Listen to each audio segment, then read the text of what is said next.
TET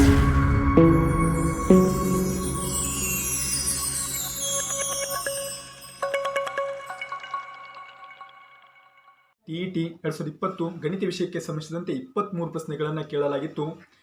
ಆ ಪ್ರಶ್ನೆಗಳನ್ನು ನಾವು ಯಾವ ರೀತಿ ಸುಲಭವಾಗಿ ಬಿಡಿಸಬಹುದು ಎಂಬುದನ್ನು ಇವತ್ತಿನ ತರಗತಿಯಲ್ಲಿ ಅಧ್ಯಯನ ಮಾಡೋಣ. ಪ್ರಶ್ನೆ ಹೇಗಿದೆ: 4p - 3q² ನ ವಿಸ್ತೃತ ರೂಪದಲ್ಲಿ PQ ನ ಸಂಖ್ಯಾ ಸಹಗುಣಕ ಅಂತ ಕೇಳ್ಯಾರ. ಆಪ್ಷನ್ 1 -23, ಆಪ್ಷನ್ 2 -24, ಆಪ್ಷನ್ 3 24, ಆಪ್ಷನ್ 4 -12 ಅಂತಿದೆ. ಹಾಗಾದ್ರೆ ಇಂಥ ಸಮಸ್ಯೆಗಳನ್ನು ನಾವು ಯಾವ ರೀತಿ ಬಿಡಿಸ್ಬೋದು ಎಂಬುದನ್ನು ನೋಡೋಣ. ಇಲ್ಲೈತಂದ್ರೆ a-b² ಎನ್ನುವ ಒಂದು ನಿತ್ಯ ಸಮೀಕರಣ ಬರ್ತೈತಿ. a-b². ಹಾಗಾದ್ರೆ ಇದು ನೋಡ್ರಿ, a-b² ಐತಿ. ಹಾಗಾದ್ರೆ a-b² ಏನು ಹೇಳುತ್ತೆ ಅಂದ್ರೆ a² plus b² minus 2ab ಅಂತ ಹೇಳುತ್ತಾ. a² plus b² minus 2ab ಅಂತ ಹೇಳ್ತಾ. ಹಾಗಾದ್ರೆ a-b² ಅಂದ್ರೆ ನೋಡ್ರಿ, ಹಾಗಾದ್ರೆ a ಅಂದ್ರೆ 4p ಐತಿ. a ಅಂದ್ರೆ 4p. ಇನ್ನು b ಅಂದೆಷ್ಟು ಅಂದ್ರೆ 3q ಐತಿ. b ಅಂದ್ರೆ 3q² ಬರೀನು. ಹಾಗಾದ್ರೆ ಇಲ್ಲಿ ಏನಿದೆ ನೋಡ್ರಿ, a ಜಾಗಕ್ಕೆ a ಹಾಕ್ರಿ, b ಜಾಗಕ್ಕೆ b ಹಾಕಿಬಿಡ್ರಿ. ಹಾಗಾದ್ರೆ a ಅಂದ್ರೆ ಎಷ್ಟೈತಿ? 4p ಐತಿ. ಹಾಗಾದ್ರೆ a ಅಂದ್ರೆ 4p². ಇದು ಸ್ಕ್ವೇರ್ ಐತಿ, ಬರೀ a ಅಲ್ಲ, ಇದು a² ಐತಿ. ಆದ್ದರಿಂದ 4p² ಆಯಿತು. ಇನ್ನು ಪ್ಲಸ್ b ಅಂದ್ರೆ ಎಷ್ಟೈತಿ ನೋಡ್ರಿ, 3q ಐತಲ್ಲ. ಹಾಗಾದ್ರೆ b ಅಂದ್ರೆ 3q ಐತಿ. ಇಲ್ಲಿ ಐತಂದ್ರೆ b² ಇರೋದ್ರಿಂದ 3q² ಆಯಿತು. Minus 2 × a × b. ಹಾಗಾದ್ರೆ a ಅಂದ್ರೆ ಎಷ್ಟೈತಿ ನೋಡ್ರಿ, 4p ಐತಿ. a ಅಂದ್ರೆ 4p ಐತಿ. a ಅಂದ್ರೆ 4p ಇಂಟು b ಅಂದ್ರೆ ಎಷ್ಟೈತಿ ನೋಡ್ರಿ, 3q ಐತಿ. ಹಾಗಾದ್ರೆ b ಅಂದ್ರೆ 3q. ಈಗ ನೋಡ್ರಿ, ಹಾಗಾದರೆ ಇದು 4p ವರ್ಗ ಅಂದರೆ 4ಕ್ಕೂ ಕೂಡ ವರ್ಗ ಐತಿ, ಪಿಗೂ ಕೂಡ ವರ್ಗ ಐತಿ. ಹಾಗಾದ್ರೆ 4ರ ವರ್ಗ ಎಷ್ಟೈತಿ ನೋಡ್ರಿ, 4ರ ವರ್ಗ 16. ಇನ್ನು ಪಿದ ವರ್ಗ ಏನು ಅಂತಂದ್ರೆ p² ಆಯಿತು. ಇನ್ನು ಪ್ಲಸ್ ಇನ್ನು 3ರ ವರ್ಗ ಮಾಡಿರಿ, 3ರ ವರ್ಗ ಮಾಡಿದ್ವಿ ಅಂದ್ರೆ 3 3 9 ಆಯಿತು. ಹಾಗಾದರೆ 3ರ ವರ್ಗ 9. ಇನ್ನು ಕ್ಯೂದ ವರ್ಗ ಎಷ್ಟು ಅಂದರೆ q² ಆಯಿತು. ಈಗ ಈ 3 ಸಂಖ್ಯೆ ಗುಣಿಸ್ರಿ. ಈಗ ಹಾಗಾದರೆ ಮೈನಸ್ ಇಂಟು ಪ್ಲಸ್ ಏನಾಗುತ್ತೆ, ಮೈನಸ್ ಆಯಿತು. ಮೈನಸ್ ಇಂಟು ಪ್ಲಸ್ ಏನಿತ್ತು, ಮೈನಸ್ ಆಯಿತು. ಮೈನಸ್ ಆಯಿತು. ಹಾಗಾದ್ರೆ 4 8. 8 ಇಂಟು 3 ಅಂದರೆ 24 ಆಯಿತು. 24p ಇಂಟು q ಅಂದರೆ 24pq ಅಂತ ಆಯಿತು. ಎಷ್ಟಾಯಿತು? 24pq. 24pq ಆಯಿತು. ಹಾಗಾದ್ರೆ ಅವ್ರು ಏನು ಕೇಳ್ಯಾರ ನೋಡ್ರಿ, ಈ ಒಂದು ವಿಸ್ತೃತ ರೂಪದಲ್ಲಿ PQ ನ ಸಂಖ್ಯಾ ಸಹಗುಣಕ ಅಂತ ಕೇಳ್ಯಾರ. ಹಾಗಾದರೆ PQ ನ ಜೋಡಿ ಯಾವುದು ಗುಣಕವಾಗೈತಿ, PQ ನ ಜೋಡಿ ಯಾವುದು ಗುಣಕವಾಗೈತಿ ಅಂತ ಕೇಳ್ಯಾರ. ಹಾಗಾದರೆ PQ ನ ಜೋಡಿ ಯಾವುದು ಗುಣಕ ಐತಿ ನೋಡ್ರಿ, ಇಲ್ಲಿ -24 ಅನ್ನೋದು ಐತಂದ್ರೆ ಗುಣಕ ಐತಿ. ಆದ್ದರಿಂದ ಆಪ್ಷನ್ 2 ಸರಿಯಾದ ಉತ್ತರ ಅಂತ ಹೇಳ್ಬೋದು. -24 ಇದು PQ ನ ಸಂಖ್ಯಾ ಸಹಗುಣಕ ಐತಿ. ಹಾಗಾದ್ರೆ ಇದನ್ನು ನಾವು ಈಸಿಯಾಗಿ ಯಾವ ರೀತಿ ತಿಳ್ಕೊಬೋದು ಅಂದ್ರೆ ಏನು ಕೊಟ್ಟಾರ ನೋಡ್ರಿ ಇಲ್ಲಿ. ಹಾಗಾದರೆ ಬರ್ಕೊಂಡಿದ್ದು ಎಷ್ಟೈತಿ, 4p ಮೈನಸ್ ಏನಿತ್ತಂದ್ರೆ 3q² ಐತಿ. ಹಾಗಾದ್ರೆ ಇದನ್ನು ನಾವು ಇಲ್ಲೇ ಗುಣಿಸ್ಬಿಡ್ರಿ. ಏನಾಗುತ್ತೆ ಅಂದರೆ 2 ಇಂಟು 4 ಮಾಡಿರಿ. ಹಾಗಾದ್ರೆ 2 4 ಎಷ್ಟು ಅಂದರೆ 8 ಎಷ್ಟಾಯಿತು, 8p² ಆಯಿತು. ಹೌದು, 4 ಎಷ್ಟು 8p ಆಯಿತು. ಹಾಗಾದ್ರೆ 8p. ನೆಕ್ಸ್ಟ್ ಇಂಟು ಎಷ್ಟು, -3q ಮಾಡಿರಿ. -3q ಅಂದ್ರೆ ಇಲ್ಲಿ 3ನ್ನು ಗುಣಾಕಾರ ಮಾಡಬೇಕು. ಏನೈತಿ, ಯಾವ್ಯಾವು 2 ಇಂಟು 4p ಇಂಟು -3q. ಅವಾಗ ಏನಾಗುತ್ತೆ ನೋಡ್ರಿ, ಹಾಗಾದ್ರೆ 4 8 8 3 24 ಆಯಿತು. ಹಾಗಾದ್ರೆ -24. ಇಲ್ಲಿ ಅಂತಂದ್ರೆ ಮೈನಸ್ ಚಿಹ್ನೆ ಐತಿ. ಯಾಕಂದ್ರೆ ಪ್ಲಸ್ ಇಂಟು ಪ್ಲಸ್ ಏನಾಗುತ್ತೆ, ಪ್ಲಸ್ ಆಯಿತು. ಪ್ಲಸ್ ಇಂಟು ಮೈನಸ್ ಏನಿತ್ತು, ಮೈನಸ್ ಆಯಿತು. -24 ಆಯಿತು. ಇನ್ನು p ಇಂಟು q ಮಾಡಿರಿ. ಹಾಗಾದ್ರೆ p ಇಂಟು q ಅಂದ್ರೆ PQ. ಯಾಕಂದ್ರೆ ಇಲ್ಲಿ ಸಹಗುಣ ಗುಣಾಕಾರ ಮಾಡಬೇಕು ಮತ್ತು ಚರಾಕ್ಷರಗಳನ್ನು ಚರಾಕ್ಷರ ಗುಣಾಕಾರ ಮಾಡಬೇಕು. ಹಾಗಾದ್ರೆ ಈಗ ನೋಡ್ರಿ, 4 8 8 ಇಂಟು -3 ಅಂದ್ರೆ -24. p ಇಂಟು q ಅಂದ್ರೆ PQ ಆಯಿತು. ಹಾಗಾದ್ರೆ ಅವ್ರು ಕೇಳಿದಂಥದ್ದು ಏನು ಕೇಳ್ಯಾರ, ಸಂಖ್ಯಾ ಸಹಗುಣಕ್ಕೆ ಕೇಳ್ಯಾರ. ಯಾವುದ್ರದ್ದು, PQ ನ ಸಂಖ್ಯಾ ಸಹಗುಣಕ್ಕೆ ಕೇಳ್ಯಾರ. ಹಾಗಾದರೆ PQ ನ ಸಂಖ್ಯಾ ಸಹಗುಣಕ್ಕೆ ಯಾವುದು ಅಂತ ತೀರ್ಮಾನ ಮಾಡ್ಬೋದು, -24 ಅಂತ ನಾವು ತೀರ್ಮಾನವನ್ನು ಮಾಡ್ಬೋದು. 97ನೇ ಪ್ರಶ್ನೆ ಆಗಿದೆ. 2 ಸಂಖ್ಯೆಗಳ ಮೊತ್ತ 2490. ಒಂದು ಸಂಖ್ಯೆಯ 6.5% ಮತ್ತೊಂದು ಸಂಖ್ಯೆಯು 8.5% ಸಮನಾದರೆ ಆ ಸಂಖ್ಯೆಗಳು ಅಂತ ಕೇಳ್ಯಾರ. ಹಾಗಾದರೆ ಆ ಸಂಖ್ಯೆಗಳು ಗೊತ್ತಿಲ್ಲ. ಆ ಸಂಖ್ಯೆಗಳನ್ನು ನಾವು x ಮತ್ತು y ಅಂತ ತೆಗೆದುಕೊಳ್ಳೋಣ. ಆ ಸಂಖ್ಯೆಗಳು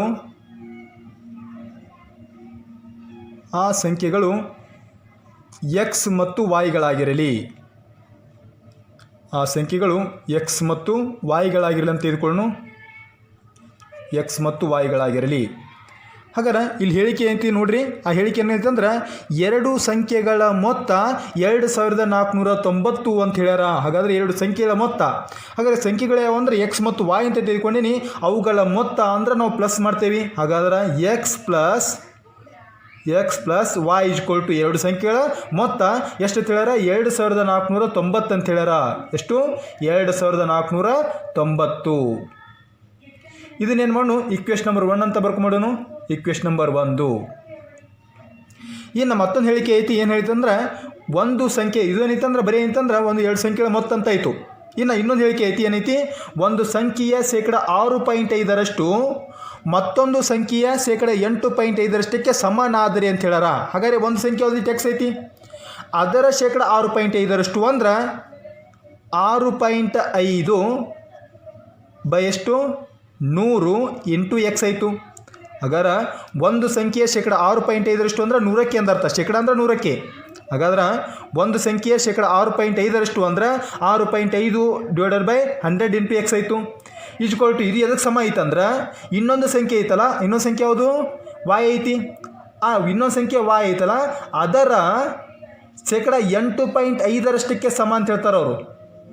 8.5ಕ್ಕೆ ಸಮ ಅಂದರೆ ಶೇಕಡ ಅಂದ್ರೆ ಎಷ್ಟು? 100ಕ್ಕೆ ಅಂದರ್ಥ. ಹಾಗಾದ್ರೆ ಏನು ಮಾಡ್ತೀವಿ ಅಂದ್ರೆ 6.5 divide by 100 into x equal to 8.5 divide by 100 into ವಾಯ್ಗೆ ಸಮ ಐತದು.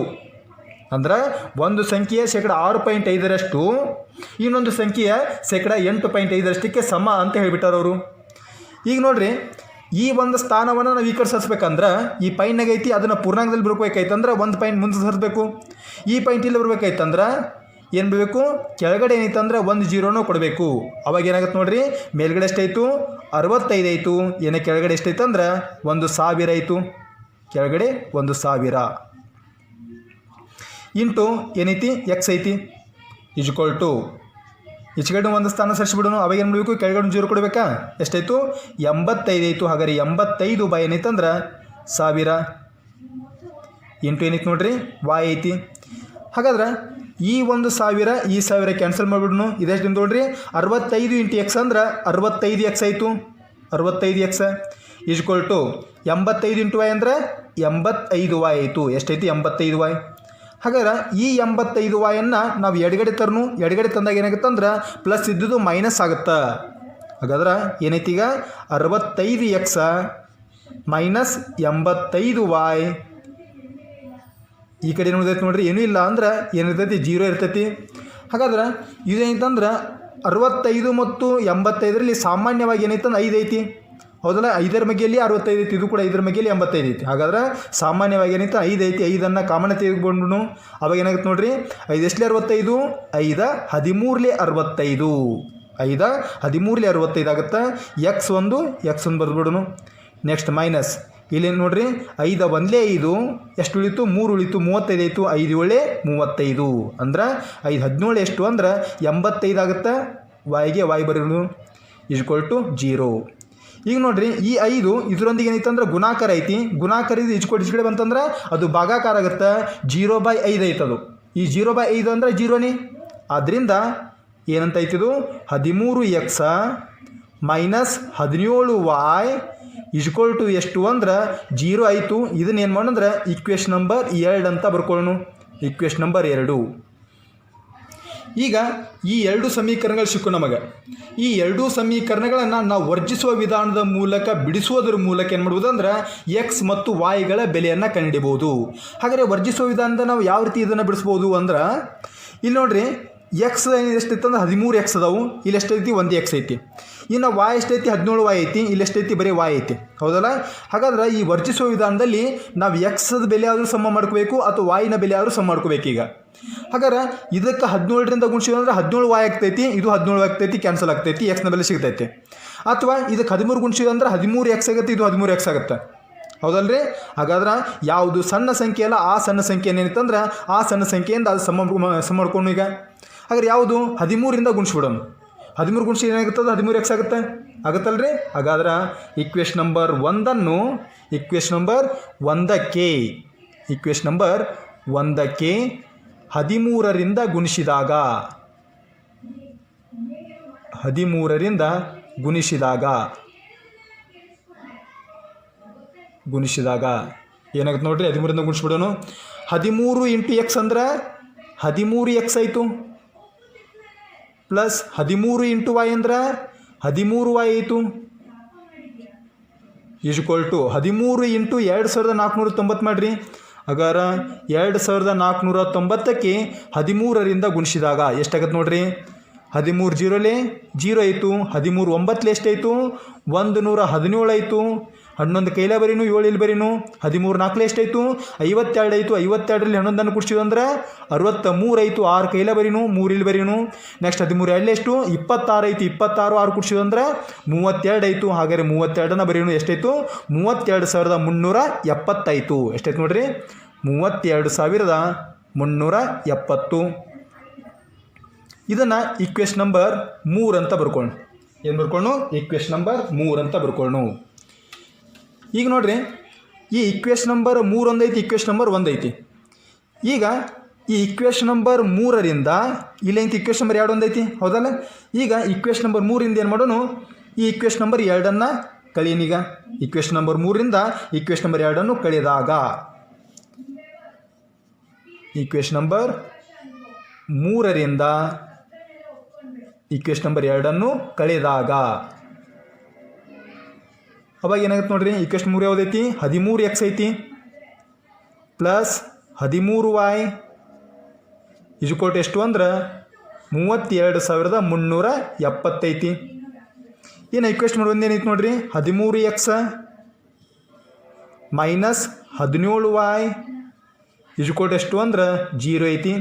ಹಾಗಾದ್ರೆ ಇಲ್ಲಿ ಕಳಿಬೇಕಾಯ್ತಂದ್ರೆ ಚಿಹ್ನೆಗಳು ಏನಾಗ್ತಾವೆ ಅಂದ್ರೆ ಬದಲಾವಣೆ ಆಗ್ತಾವೆ. ಹಾಗಾದರೆ ಚಿಹ್ನೆಗಳು ಯಾವ ರೀತಿಯಲ್ಲಿ ಬದಲಾವಣೆ ಆಗ್ತಾವೆ ಅಂದ್ರೆ ಪ್ಲಸ್ ಇತ್ತಂದ್ರೆ ಮೈನಸ್ ಆಗುತ್ತೆ, ಮೈನಸ್ ಇತ್ತಂದ್ರೆ ಪ್ಲಸ್ ಆಗುತ್ತೆ. ಹಾಗಾದ್ರೆ ಯಾವ ರೀತಿ ಬದಲಾವಣೆ ಆಗ್ತಾವೆ ನೋಡ್ರಿ. ಇಲ್ಲಿ 13x ಇಂದ ಏನೈತೆ ಚಿಹ್ನೆ ಯಾವುದೈತಿ? ಪ್ಲಸ್ ಐತಿ, ಇಲ್ಲಿ ಏನಾಗುತ್ತೆ? ಮೈನಸ್ ಆಗುತ್ತೆ.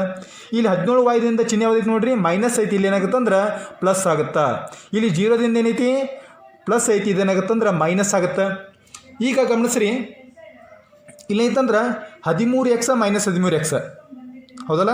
ಇದು ಪ್ಲಸ್ 13 ಕ್ಯಾನ್ಸಲ್ ಐತಿ. ಏನಿತ್ತು? ಚಿಹ್ನೆ ಚೇಂಜ್ ಐತಿ. ಈಗ ಮೈನಸ್ 13 ಅಂತ ಓದ್ಬೇಕು ಇದನ್ನು. Minus 13x. ಹಾಗಾದರೆ plus 13x minus 13x cancel ಆಯಿತು. ಇನ್ನು ಪ್ಲಸ್ 13y ಪ್ಲಸ್ 17y ಎರಡು ಪ್ಲಸ್ ಇದ್ದರೆ ಏನು ಮಾಡಬೇಕು? ಕೂಡಿಸ್ಬೇಕು, ಹೌದಲ್ರಿ? ಹಾಗಾದ್ರೆ 13y ಪ್ಲಸ್ 17y ಅನ್ನು ಕೂಡಿಸ್ರೆ ಎಷ್ಟಾಯಿತು? ಟೋಟಲ್ ಎಷ್ಟು ಆಯ್ತಂದ್ರೆ 30y ಆಯಿತು. ಎಷ್ಟಾಯಿತು? 30y ಈಜ್ಕೊಲ್ ಟು ಈಗ ನೋಡ್ರಿ 3,770ರಲ್ಲಿ ಮೈನಸ್ 0ನ ಕಳೀರಿ. ಹಾಗಾದ್ರೆ ಯಾವುದೇ ಸಂಖ್ಯೆಯನ್ನು ನಾವು 0ದಿಂದ ಕಳೆದವು ಅಂದ್ರೆ ಅದೇ ಸಂಖ್ಯೆ ಬರ್ತೈತಿ. ಅದರಿಂದ ಎಷ್ಟಾಯಿತು? 32,370 32,370. ಹಾಗಾದ್ರೆ ವಾಯ್ದೊಂದಿಗೆ 30 ಗುಣಾಕಾರ ಐತಿ. ಗುಣಾಕಾರ ಈಜ್ಕೊಟ್ಟು ಇಷ್ಟು ಕಡೆ ಬಂತಂದ್ರೆ ಭಾಗಾಕಾರ ಆಗುತ್ತೆ. ಹಾಗಾದರೆ ವಾಯ್ ಈಜ್ಕೊಟ್ಟು ಏನು ಹೇಳ್ಬೋದು ಅಂದ್ರೆ 32,370 ಡಿವೈಡೆಡ್ ಬೈ ಎಷ್ಟು? 30. ಹಾಗಾದ್ರೆ ಈ ಜೀರೋ ಕ್ಯಾನ್ಸಲ್ ಮಾಡೋನು. 3 10 30 3 10 30 ಎಷ್ಟು ಉಳಿತು? 2 ಉಳಿತಲ್ರಿ. 3 7 21 ಆಯಿತು. ಎಷ್ಟು ಉಳಿತು? ಮತ್ತೆ 2 ಉಳಿತು. 3 9 27. ಹಾಗಾದ್ರೆ ವಾಯಿನ ಬೆಲೆ ಎಷ್ಟು ಅಂದ್ರೆ ಎರಡನೇ ಸಂಖ್ಯೆ ಯಾವುದೈತಿ? 1079 ಐತಿ. ಹಾಗಾದ್ರೆ ಇದೇ ಏನಿತ್ತು ಅಂದ್ರೆ 1079 ಎಲ್ಲಿದೆ ನೋಡ್ರಿ. ಇದು ಏನಿತ್ತು? 1078 ಐತಿ. ಇದು 1079 ಐತಿ. ಇದು 1110 ಐತಿ. ಇದು 1000 ಐತಿ. ಹಾಗಾದ್ರೆ ಸರಿಯಾದ ಉತ್ತರ ಯಾವುದು? ವಾಯ್ ಅನ್ನೋದು 1079 ಆಪ್ಷನ್ 2ರಲ್ಲಿ ಮಾತ್ರ ಐತಿ. ಹಾಗಾದ್ರೆ ಇದೇ ಏನಿತ್ತಂದ್ರೆ ಸರಿಯಾದ ಉತ್ತರ ಅಂತ ನಾವು ಹಾಕ್ಬೋದು. ಹಾಗಾದ್ರೆ ಎಕ್ಸ್ ಕೇಳಿದ್ರೆ ಹಂಗೆ ಕಂಡಿರ್ಬೋದು. ಈ ವಾಯಿನ ಬೆಲೆಯನ್ನು ಈಕ್ವೇಷನ್ ನಂಬರ್ 1ರಲ್ಲಿ ಆದೇಶ ಮಾಡಿಬಿಡೋಣ. ಹಾಗಾದ್ರೆ ವಾಯಿನ ಬೆಲೆಯನ್ನು ಈಕ್ವೇಷನ್ ನಂಬರ್ 1ರಲ್ಲಿ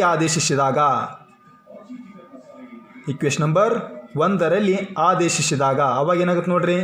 ಈಕ್ವೇಷನ್ 1ರಲ್ಲಿ ಆದೇಶ ಮಾಡೋಣ. ಈಗ ಎಕ್ಸ್ ಪ್ಲಸ್ ವೈ ಕೂಡ ಏನೈತಿ? 2,490 ಐತಿ. ಇಲ್ಲಿ ವಾಯ್ ಅಂದ್ರೆ ಎಷ್ಟು? 1079. ಅಂದ್ರೆ ಎಕ್ಸ್ ಗೊತ್ತಿಲ್ಲ, ಎಕ್ಸ್ ಪ್ಲಸ್ ವಾಯ್ ಅಂದರೆ 1079 ಇಜ್ಕೊಲ್ಟು ಎಷ್ಟು ಅಂದ್ರೆ 2,490. ಹಾಗಾದ್ರೆ ಎಕ್ಸ್ ಇಜ್ಕೊಲ್ಟು 1079 ಇಜ್ಕೊಡ ಚೀಟ್ ಕಳಿಸ್ರಿ, ಏನಾಗುತ್ತೆ? ಮೈನಸ್ ಆಗುತ್ತೆ. ಅವಾಗ ಏನೈತಿ? 2,490 ಮೈನಸ್ 1,079. ಹಾಗಾದ್ರೆ ಕಳೆದ್ರೆ ಎಷ್ಟಾಯಿತು? ಎಕ್ಸ್ ಇಜ್ಕೊಲ್ಟು ಎಷ್ಟಾಗುತ್ತೆ ಅಂದ್ರೆ 1411 ಬರ್ತೈತಿ. 1411. ಹಾಗಾದ್ರೆ ಸರಿಯಾದ ಉತ್ತರ ಯಾವುದು? ಆಪ್ಷನ್ 2 1411 ಮತ್ತು 1079 ಆ ಸಂಖ್ಯೆಗಳಾಗಿರ್ತಾವು. 93ನೇ ಪ್ರಶ್ನೆ ಹೀಗಿದೆ. ಒಂದು ಭಿನ್ನರಾಶಿಯ ಛೇದವು ಅದರ ಅಂಶಕ್ಕಿಂತ 11 ಹೆಚ್ಚಾಗಿದೆ. ಅಂಶ ಮತ್ತು ಛೇದಗಳಿಗೆ 8 ಸೇರಿಸಿದಾಗ ಭಿನ್ನರಾಶಿಯು 3/4 ಆಗುತ್ತದೆ. ಹಾಗಾದರೆ ಆ ಭಿನ್ನರಾಶಿಯು ಅಂತ ಕೇಳ್ಯಾರ. ಹಾಗಾದ್ರೆ ಈ ಪ್ರಶ್ನೆಯನ್ನು ನಾವು ಓದಿದ ಕೂಡಲೇ ಏನಾಗುತ್ತಂದ್ರೆ ನಾವು 2 ಆಪ್ಷನನ್ನು ತೆಗೆದುಹಾಕ್ಬೋದು. ಈಗ ನೋಡಿರಿ, ಇಲ್ಲೈತಂದ್ರೆ ಛೇದವು ಅಂಶಕ್ಕಿಂತ 11 ಹೆಚ್ಚು ಅಂತ ಹೇಳ್ಯಾರ ಅವರು. ಇಲ್ಲಿ ಈ 36 ಅನ್ನೋದು ಅಂಶ, 25 ಅನ್ನೋದು ಛೇದ. ಇಲ್ಲಿ ಛೇದ ಏನೈತೆ ಹೆಚ್ಚಿಗಿರಬೇಕು, ಹಾಗಾದರೆ ಛೇದ ಐತೆ ಇದು ಏನೈತಿ 11 ಕಡಿಮೆ ಐತಿ. ಆದ್ದರಿಂದ ಈ ಆಪ್ಷನ್ ಆಗೋಕ್ಕೆ ಸಾಧ್ಯ ಇಲ್ಲ, ಇದಾಗೆ ಸಾಧ್ಯ ಇಲ್ಲ. ಇನ್ನು 2ನೇ ಆಪ್ಷನ್ ಚೆಕ್ ಮಾಡೋನು. ಈಗ ನೋಡಿರಿ, ಈ ಎರಡರ ಬಗ್ಗೆ ಎಷ್ಟು ಡಿಫ್ರೆನ್ಸ್ ಐತಂದ್ರೆ ಡಿಫ್ರೆನ್ಸ್ ಎಷ್ಟೈತಿ, ಕೇವಲ ಏನೈತಂದ್ರೆ ಈ 11 ಏನೈತಂದ್ರೆ ಹೆಚ್ಚಿಗಿಲ್ಲ, ಬದಲಾಗಿ ಏನೈತಂದ್ರೆ 9 ಮಾತ್ರ ಹೆಚ್ಚಿಗೈತಿ. ಹಾಗಾದರೆ ಈ ಆಪ್ಷನ್ ಕೂಡ ಐತಂದ್ರೆ ಸರಿ ಅಲ್ಲ ಅಂತ ನಾವು ಈ ಆಪ್ಷನ್ ಕೂಡ ತೆಗೆದಾಕ್ಬಿಟ್ಟೇವಿ. ಈಗ ಉಳಿದಿದ್ದು ಎಷ್ಟು ಅದಾವ ಅಂದರೆ 2 ಆಪ್ಷನ್ ಅದಾವು. ಒಂದು 25/36 ಐತಿ, ಇನ್ನೊಂದು ಯಾವುದಂದ್ರೆ 24/35 ಐತಿ. ಹಾಗಾದ್ರೆ ಇದು ಡಿಫ್ರೆನ್ಸ್ ಎಷ್ಟು ಅಂದ್ರೆ ಇದು ಡಿಫ್ರೆನ್ಸ್ 11 ಐತಿ, ಹೌದಲ್ಲ? ಹಾಗಾದ್ರೆ 11 ಹೆಚ್ಚಿಗೆ ಐತಿ. ಹಾಗಾದ್ರೆ ಇದು ಹೌದು ಅಲ್ಲ ಅಂತ ಮಲ್ಲಿ ಚೆಕ್ ಮಾಡೋಣ. ಈಗ ಹಾಗಾದರೆ 25 ಬೈ ಎಷ್ಟೈತಿ ರೀ, 36 ಐತಿ. 25/36 ಇದರ ಛೇದ ಏನೈತಂದ್ರೆ ಅಂಶಕ್ಕಿಂತ 11 ಹೆಚ್ಚಿಗೆ ಐತಿ, 1ನೇ ನಿಬಂಧನೆಗೆ ಒಪ್ತದು.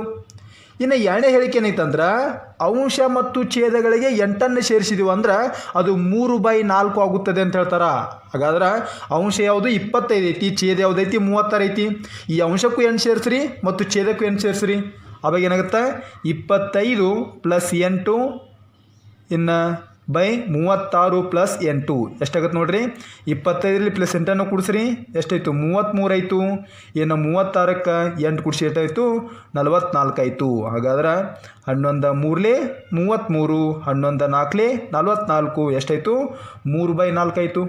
ಹಾಗಾದ್ರೆ ಆಯ್ತಲ್ರಿ, 3/4 ಆಗುತ್ತೆ. ಅಂದರೆ ಸರಿ ಉತ್ತರ ಯಾವುದು ಅಂದ್ರೆ ಈ ಆಪ್ಷನ್ 3 ಅನ್ನೋದು ಐತಂದ್ರೆ ಸರಿಯಾದ ಉತ್ತರ ಆಗುತ್ತೆ, ಸರಿಯಾದ ಉತ್ತರ. ಮುಂದೆ ಆಪ್ಷನ್ ಚೆಕ್ ಮಾಡೋ ಅವಶ್ಯಕತೆ ಇಲ್ಲ, ಇಲ್ಲೇ ಸಿಕ್ಬಿಡುತ್ತೆ ನಮ್ಗೆ ಉತ್ತರ.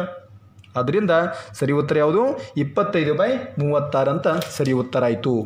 ಹಾಗಾದ್ರೆ ಇದನ್ನು ನಾವು ಎಕ್ಸ್ಪ್ಲನೇಷನ್ ರೀತಿ ಯಾವ ರೀತಿ ಮಾಡ್ಬೋದು, ಯಾಕಂದ್ರೆ ಮುಂದಿನ ದಿನಗಳಲ್ಲಿ ಐತಂದ್ರೆ ನಮಗೆ CETಗೆ ಅಗತ್ಯವಾಗಿ ಬೇಕಾಗ್ತೈತಿ. ಆದ್ದರಿಂದ ಅದನ್ನ ಎಕ್ಸ್ಪ್ಲನೇಷನ್ ಕೂಡ ನಮಗೆ ಗೊತ್ತಿರಬೇಕಾಗತ್ತೆ.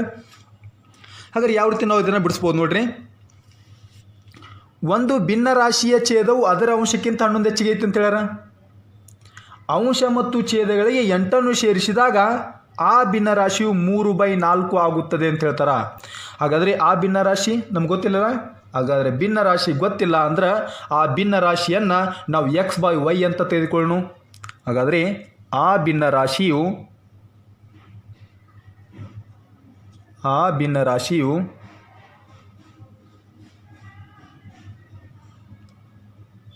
x/y ಆಗಿರಲಿ, x/y ಆಗಿರಲಿ. ಈಗ ನೋಡ್ರಿ, ಆ ಭಿನ್ನ ರಾಶಿ ಯಾವುದಂದ್ರೆ x/y ಆಗಿರಲಿ ಅಂತ ತಿಳ್ಕೊಂಡೇವಿ. ಈಗ ಅಂಶ ಯಾವುದು x, ಛೇದ ಯಾವುದು y. ಛೇದವು ಅಂಶಕ್ಕಿಂತ 11 ಹೆಚ್ಚಿಗೆ ಅಂತ ಹೇಳ್ತಾರೆ. ಛೇದ ಯಾವುದು y ಅಲ್ಲ. ಹಾಗಾದರೆ y ಅನ್ನೋದು ಏನಿತ್ತಂದ್ರೆ y ಅನ್ನೋದು ಅದು ಅಂಶಕ್ಕಿಂತ 11 ಹೆಚ್ಚಿಗೆ ಅಂತ ಹೇಳ್ಯಾರ. ಹಾಗಾದರೆ ಅಂಶ ಯಾವುದು x ಐತಿ, 11 ಹೆಚ್ಚಿಗೆ ಅಂದ್ರೆ +11 ಬರಿಬೇಕು, +11. ಹಾಗಾದ್ರೆ y ಎಷ್ಟೈತಂದ್ರೆ ಅಂಶಕ್ಕಿಂತ x-ಗಿಂತ 11 ಹೆಚ್ಚಾಗಿದೆ. 11 ಏನೈತಿ ಹೆಚ್ಚಾಗಿದೆ ಅಂತ ಹೇಳ್ಯಾರ. ಇದನ್ನೇನು ಮಾಡೋಣ, ಈಕ್ವೇಷನ್ ನಂಬರ್ 1 ಅಂತ ತಿಳ್ಕೊಂಡ್ಬಿಡೋಣ. ಈಕ್ವೇಷನ್ ನಂಬರ್ 1, ಯಾಕಂದ್ರೆ 1ನೇ ಹೇಳಿಕೆ ಇದು. ಇನ್ನು 2ನೇ ಹೇಳಿಕೆ ಗಮನಿಸೋಣ.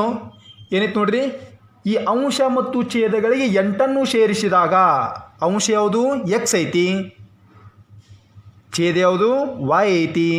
ಹಾಗಾದ್ರೆ ಅಂಶ ಮತ್ತು ಛೇದಕ್ಕೆ 8 ಸೇರಿಸಿದಾಗ ಅಂತ ಹೇಳ್ತಾರೆ. ಹಾಗಾದ್ರೆ ಇದಕ್ಕೂ 8 ಸೇರಿಸೋನು. 8 ಸೇರಿಸೋದು ಅಂದ್ರೆ ಏನು, 8 ಕೂಡಿಸ್ರಿ ಅಂದಂಗೆ. ಇನ್ನು ಛೇದಕ್ಕೂ 8 ಸೇರಿಸೋನು.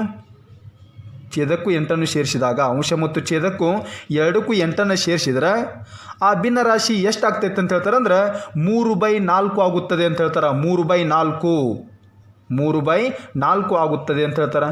3/4. ಈಗ ಕ್ರಾಸ್ ಗುಣಾಕಾರ ಮಾಡಿರಿ. ಕ್ರಾಸ್ ಗುಣಾಕಾರ ಅಂದ್ರೆ ಈ 4ರಿಂದ x+8ಗೆ ಗುಣಾಕಾರ ಮಾಡೋದು. ಇನ್ನು ಈ 3ರಿಂದ y+8ಗೆ ಗುಣಾಕಾರ ಮಾಡೋದು. ಇದಕ್ಕೇನು ಕರಿತೀವಿ, ಕ್ರಾಸ್ ಗುಣಾಕಾರ ಅಂತ ಕರಿತೀವಿ. ಹಾಗಾದ್ರೆ 4ಕ್ಕೆ ಈ 4 x+8ಕ್ಕೆ ಗುಣಾಕಾರ ಮಾಡೋನು. ಇನ್ನು ಅದೇ ರೀತಿ ಈ 3ನ್ನು y+8ಕ್ಕೆ ಗುಣಾಕಾರ ಮಾಡೋನು, y+8. ಈಗ ನೋಡ್ರಿ, 4 × x ಅಂದ್ರೆ 4x ಆಯಿತು. 4 ಇಂಟು ಎಕ್ಸ್ ಅಂದರೆ 4x ಪ್ಲಸ್ 4 ಇಂಟು 8 ಅಂದ್ರೆ 4 ಎಂಟ್ಲೆ 32 ಆಯಿತು. ಹಾಗಾದ್ರೆ 4 ಇಂಟು 8 ಅಂದ್ರೆ 32 ಆಯಿತು. ಈಜ್ಕೊಲ್ ಟು 3 ಇಂಟು y ಅಂದ್ರೆ 3y ಆಯಿತು ಪ್ಲಸ್ 3 ಇಂಟು 8 ಅಂದ್ರೆ 3 ಎಂಟ್ಲೆ 24 ಆಯಿತು 24. ಈಗ 4x ಪ್ಲಸ್ 32 ಐತಿ. 4x ಪ್ಲಸ್ 32 4x ಪ್ಲಸ್ 32 ಐತಿ ಈಜ್ಕೊಲ್ ಟು 3. ಹಾಗಾದರೆ y ಅಂದ್ರೆ ಎಷ್ಟೈತಿ ನೋಡ್ರಿ, y ಅಂದ್ರೆ ಎಕ್ಸ್ ಪ್ಲಸ್ 11 ಐತಿ ಹೌದಲ್ಲ. ಹಾಗಾದರೆ ಈ ಎಕ್ಸ್ ಪ್ಲಸ್ 11 ಈ y ಬೆಲೆ ಹಾಕಿಬಿಡೋಣ. ಈಗ ಅವಾಗ ಏನಾಗುತ್ತೆ ನೋಡ್ರಿ, y ಏನಂತಂದ್ರೆ y ಅಂದ್ರೆ ಎಷ್ಟೈತಿ ಎಕ್ಸ್ ಪ್ಲಸ್ 11 ಐತಿ. ಹಾಗಾದ್ರೆ y ಬೆಲೆ ಆದೇಶ ಮಾಡೋಣ. ಈಗ ಎಕ್ಸ್ ಪ್ಲಸ್ 11 ಆಯಿತು ಪ್ಲಸ್ ಏನೈತಿ 24 ಪ್ಲಸ್ 24. ಈಗ 4x plus 32 equal to 3 into x ಮಾಡಿರಿ. 3 ಇಂಟು ಎಕ್ಸ್ ಅಂದ್ರೆ 3x ಆಯಿತು ಪ್ಲಸ್ 3 ಇಂಟು 11 ಅಂದ್ರೆ 33 ಆಯಿತು 33 ಪ್ಲಸ್ ಎಷ್ಟು 24 ಆಯಿತು ಪ್ಲಸ್ 24.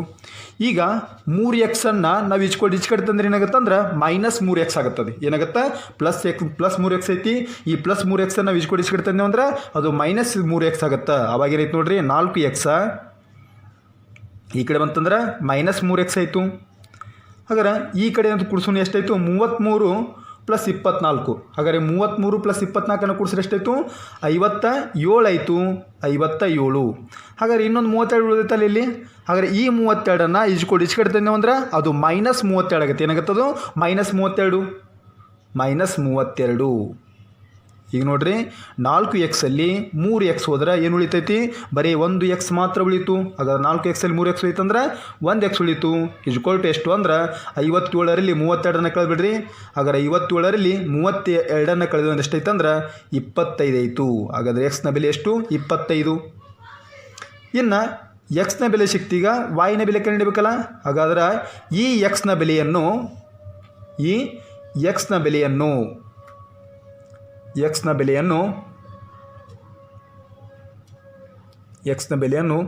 ಈಕ್ವೇಷನ್ ನಂಬರ್ 1ರಲ್ಲಿ ಆದೇಶಿಸಿದಾಗ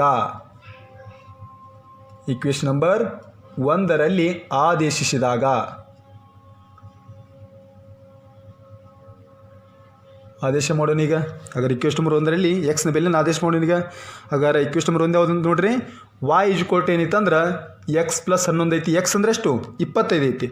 ಎಕ್ಸ್ ಅಂದರೆ 25 ಪ್ಲಸ್ 11. ಹಾಗಾದ್ರೆ y ನ ಬೆಲೆ ಎಷ್ಟು 25 ಪ್ಲಸ್ 11 ಕೂಡಿಸಿದ್ದು ಅಂದ್ರೆ 36 ಆಯಿತು. ಹಾಗಾದ್ರೆ y ನ ಬೆಲೆ 36. ಹಾಗಾದರೆ ಆ ಭಿನ್ನ ರಾಶಿ ಯಾವುದು ಅಂದ್ರೆ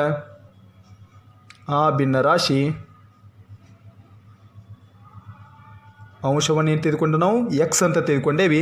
ಎಕ್ಸ್ ಅಂದ್ರೆ ಎಷ್ಟೈತಿ 25 ಐತಿ. ಇನ್ನು ಛೇದವನ್ನು y ಅಂತ ತೆಗೆದುಕೊಂಡೇವಿ ಎಷ್ಟೈತಿ 36 ಐತಿ. ಹಾಗಾದರೆ ಆ ಭಿನ್ನ ರಾಶಿ ಯಾವುದು ಅಂದ್ರೆ 25/36. ಆಪ್ಷನ್ 3 ಅನ್ನೋದು ಐತಂದ್ರೆ ಸರಿಯಾದ ಉತ್ತರ. 94ನೇ ಪ್ರಶ್ನೆ ಹೀಗಿದೆ.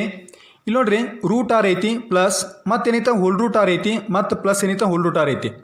ಇನ್ನು ಪ್ಲಸ್ ಇದು ಏನಕ್ಕಂತ ಅಂದ್ರೆ ಹೀಗೆ ಏನಾಗುತ್ತೆ ಅಂದ್ರೆ ಮುಂದುವರಿತೈತಿ. ಎಲ್ಲಿವರೆಗೆ ಅಂದ್ರೆ ಇನ್ಫಿನಿಟಿವರೆಗೂ ಕೂಡ ಏನಂತಂದ್ರೆ ಇದೇ ರೀತಿ ಮುಂದುವರಿತೈತಿ. ಇದರ ಬೆಲೆ ಎಷ್ಟು ಅಂತ ಕೇಳ್ಯಾರ. ಹಾಗಾದರೆ ಈ ಇಂಥ ಲೆಕ್ಕಗಳನ್ನು ನಾವು ಯಾವ ರೀತಿ ಬಿಡಿಸ್ಬೋದು ನೋಡಿರಿ. ಒಂದು ಶಾರ್ಟ್ಕಟ್ ಟ್ರಿಕ್ ಐತಿ. ಏನೈತಂದ್ರೆ ಈ ಆರನ್ನು ನಾವು 2 ಅನುಕ್ರಮ ಸಂಖ್ಯೆಗಳ ಗುಣಲಬ್ಧವಾಗಿ ಬರಿಬೋದ ನೋಡ್ರಿ. ಹಾಗಾದ್ರೆ ಏನು ಬರಿಬೋದು ಇದನ್ನು 3 ಇಂಟು 2 ಅಂತ ಬರಿಬೋದು. 3 ಇಂಟು 2 ಏನದು ಅಂದರೆ 2 ಅನುಕ್ರಮ ಸಂಖ್ಯೆಗಳ ಗುಣಲಬ್ಧವಾಗಿ ಇದನ್ನು ಬರೆದೇವಿ. ಹಾಗಾದ್ರೆ ಇಲ್ಲಿ ಅತ್ಯಂತ ದೊಡ್ಡ ಸಂಖ್ಯೆ ಯಾವುದು ಅಂದ್ರೆ 3 ಅನ್ನೋದು ದೊಡ್ಡ ಸಂಖ್ಯೆ ಐತಿ, 2 ಅನ್ನೋದು ಚಿಕ್ಕ ಸಂಖ್ಯೆ ಐತಿ ಹೌದಲ್ಲ. ಹಾಗಾದ್ರೆ ಈ ದೊಡ್ಡ ಸಂಖ್ಯೆನ ಏನಾಗಿರ್ತಂದ್ರೆ ಅದರ ಉತ್ತರ ಆಗಿರ್ತೈತಿ. ಹಾಗಾದ್ರೆ 3 ಅನ್ನೋದು ಐತಂದ್ರೆ ಆಪ್ಷನ್ ಐತಿ ನೋಡ್ರಿ, ಆಪ್ಷನ್ ಐತಿ. ಹಾಗಾದ್ರೆ ಇದೇನೈತಂದ್ರೆ ಸರಿಯಾದ ಉತ್ತರ ಆಪ್ಷನ್ 1 ಅನ್ನೋದು ಸರಿಯಾದ ಉತ್ತರ ಆಗುತ್ತೆ. ಅಕಸ್ಮಾತ್ ಇದು ಏನಾದರೂ √6 ಮೈನಸ್ √6 ಅದು ಹೀಗಿತ್ತು ಅಂದ್ರೆ ಅದು ಉತ್ತರ ಯಾವುದಾಗಿರ್ತೈತೆ ಅಂದರೆ ಎರಡನೇದು ಯಾವುದು 2 ಇತ್ತು. ಹಾಗಾದ್ರೆ 2 ಅನ್ನೋದು ಐತಂದ್ರೆ ಅದರ ಸರಿಯಾದ ಉತ್ತರ ಆಗಿರ್ತಿತ್ತು. ಇಲ್ಲ ಮೈನಸ್ ಇತ್ತು ಅಂದ್ರೆ 2, ಇನ್ನು ಪ್ಲಸ್ ಇತ್ತು ಅಂದ್ರೆ 3. 2 ಅನುಕ್ರಮ ಸಂಖ್ಯೆಗಳನ್ನು ತೆಗೆದುಕೊಳ್ಬೇಕು. ಇಂಥ ಬಂದಾಗ 2 ಅನುಕ್ರಮ ಸಂಖ್ಯೆಯನ್ನು ತೆಗೆದುಕೊಳ್ರಿ. ಅನುಕ್ರಮ ಸಂಖ್ಯೆಗಳು ಗುಣಲಬ್ಧವಾಗಿ ಮಾಡ್ಕೊರಿ ಅದನ್ನು.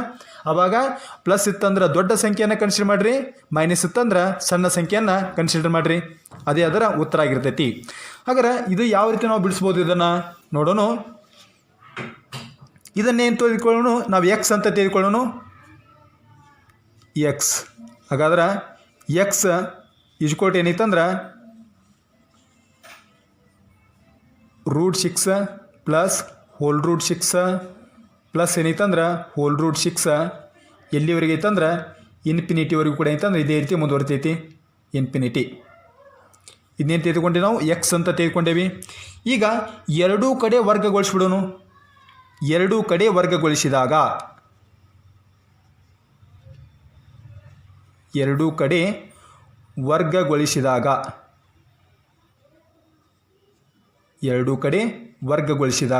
ಅವಾಗ ಏನಾಗುತ್ತೆ ನೋಡ್ರಿ, ವರ್ಗ ಮಾಡಿದಾಗ ಇದಕ್ಕೆ ಈ ಕಡೆನೂ ವರ್ಗ ಮಾಡಬೇಕು. ಹಾಗಾದ್ರೆ ಈ ಕಡೆ ವರ್ಗ ಮಾಡಿದ್ವಿ ಅಂದ್ರೆ ಏನಾಯಿತು, x² ಆಯಿತು. ಈ ಕಡೆ ವರ್ಗ ಮಾಡಿದಾಗ ಏನಾಯ್ತು ಅಂದ್ರೆ ಈ √6 ಪ್ಲಸ್ √6 ಎಲ್ಲಿವರೆಗೂ ಅಂದ್ರೆ ಇನ್ಫಿನಿಟಿವರೆಗೂ ಇದಕ್ಕೂ ಕೂಡ ಏನು ಮಾಡ್ಯಾವ ಅಂದ್ರೆ ವರ್ಗ ಮಾಡೇವಿ, ಇದಕ್ಕೂ ಕೂಡ ಏನು ಮಾಡ್ಯಾವ ಅಂದ್ರೆ ವರ್ಗ ಮಾಡೇವಿ. ಎರಡೂ ಕಡೆ ವರ್ಗಗೊಳಿಸಿದಾಗ ಅವಾಗ ಏನಾಗುತ್ತೆ ನೋಡ್ರಿ, ಎಕ್ಸ್ ದ ವರ್ಗ ಏನಿತ್ತು x² ಆಯಿತು, ಎಕ್ಸ್ ದ ವರ್ಗ x².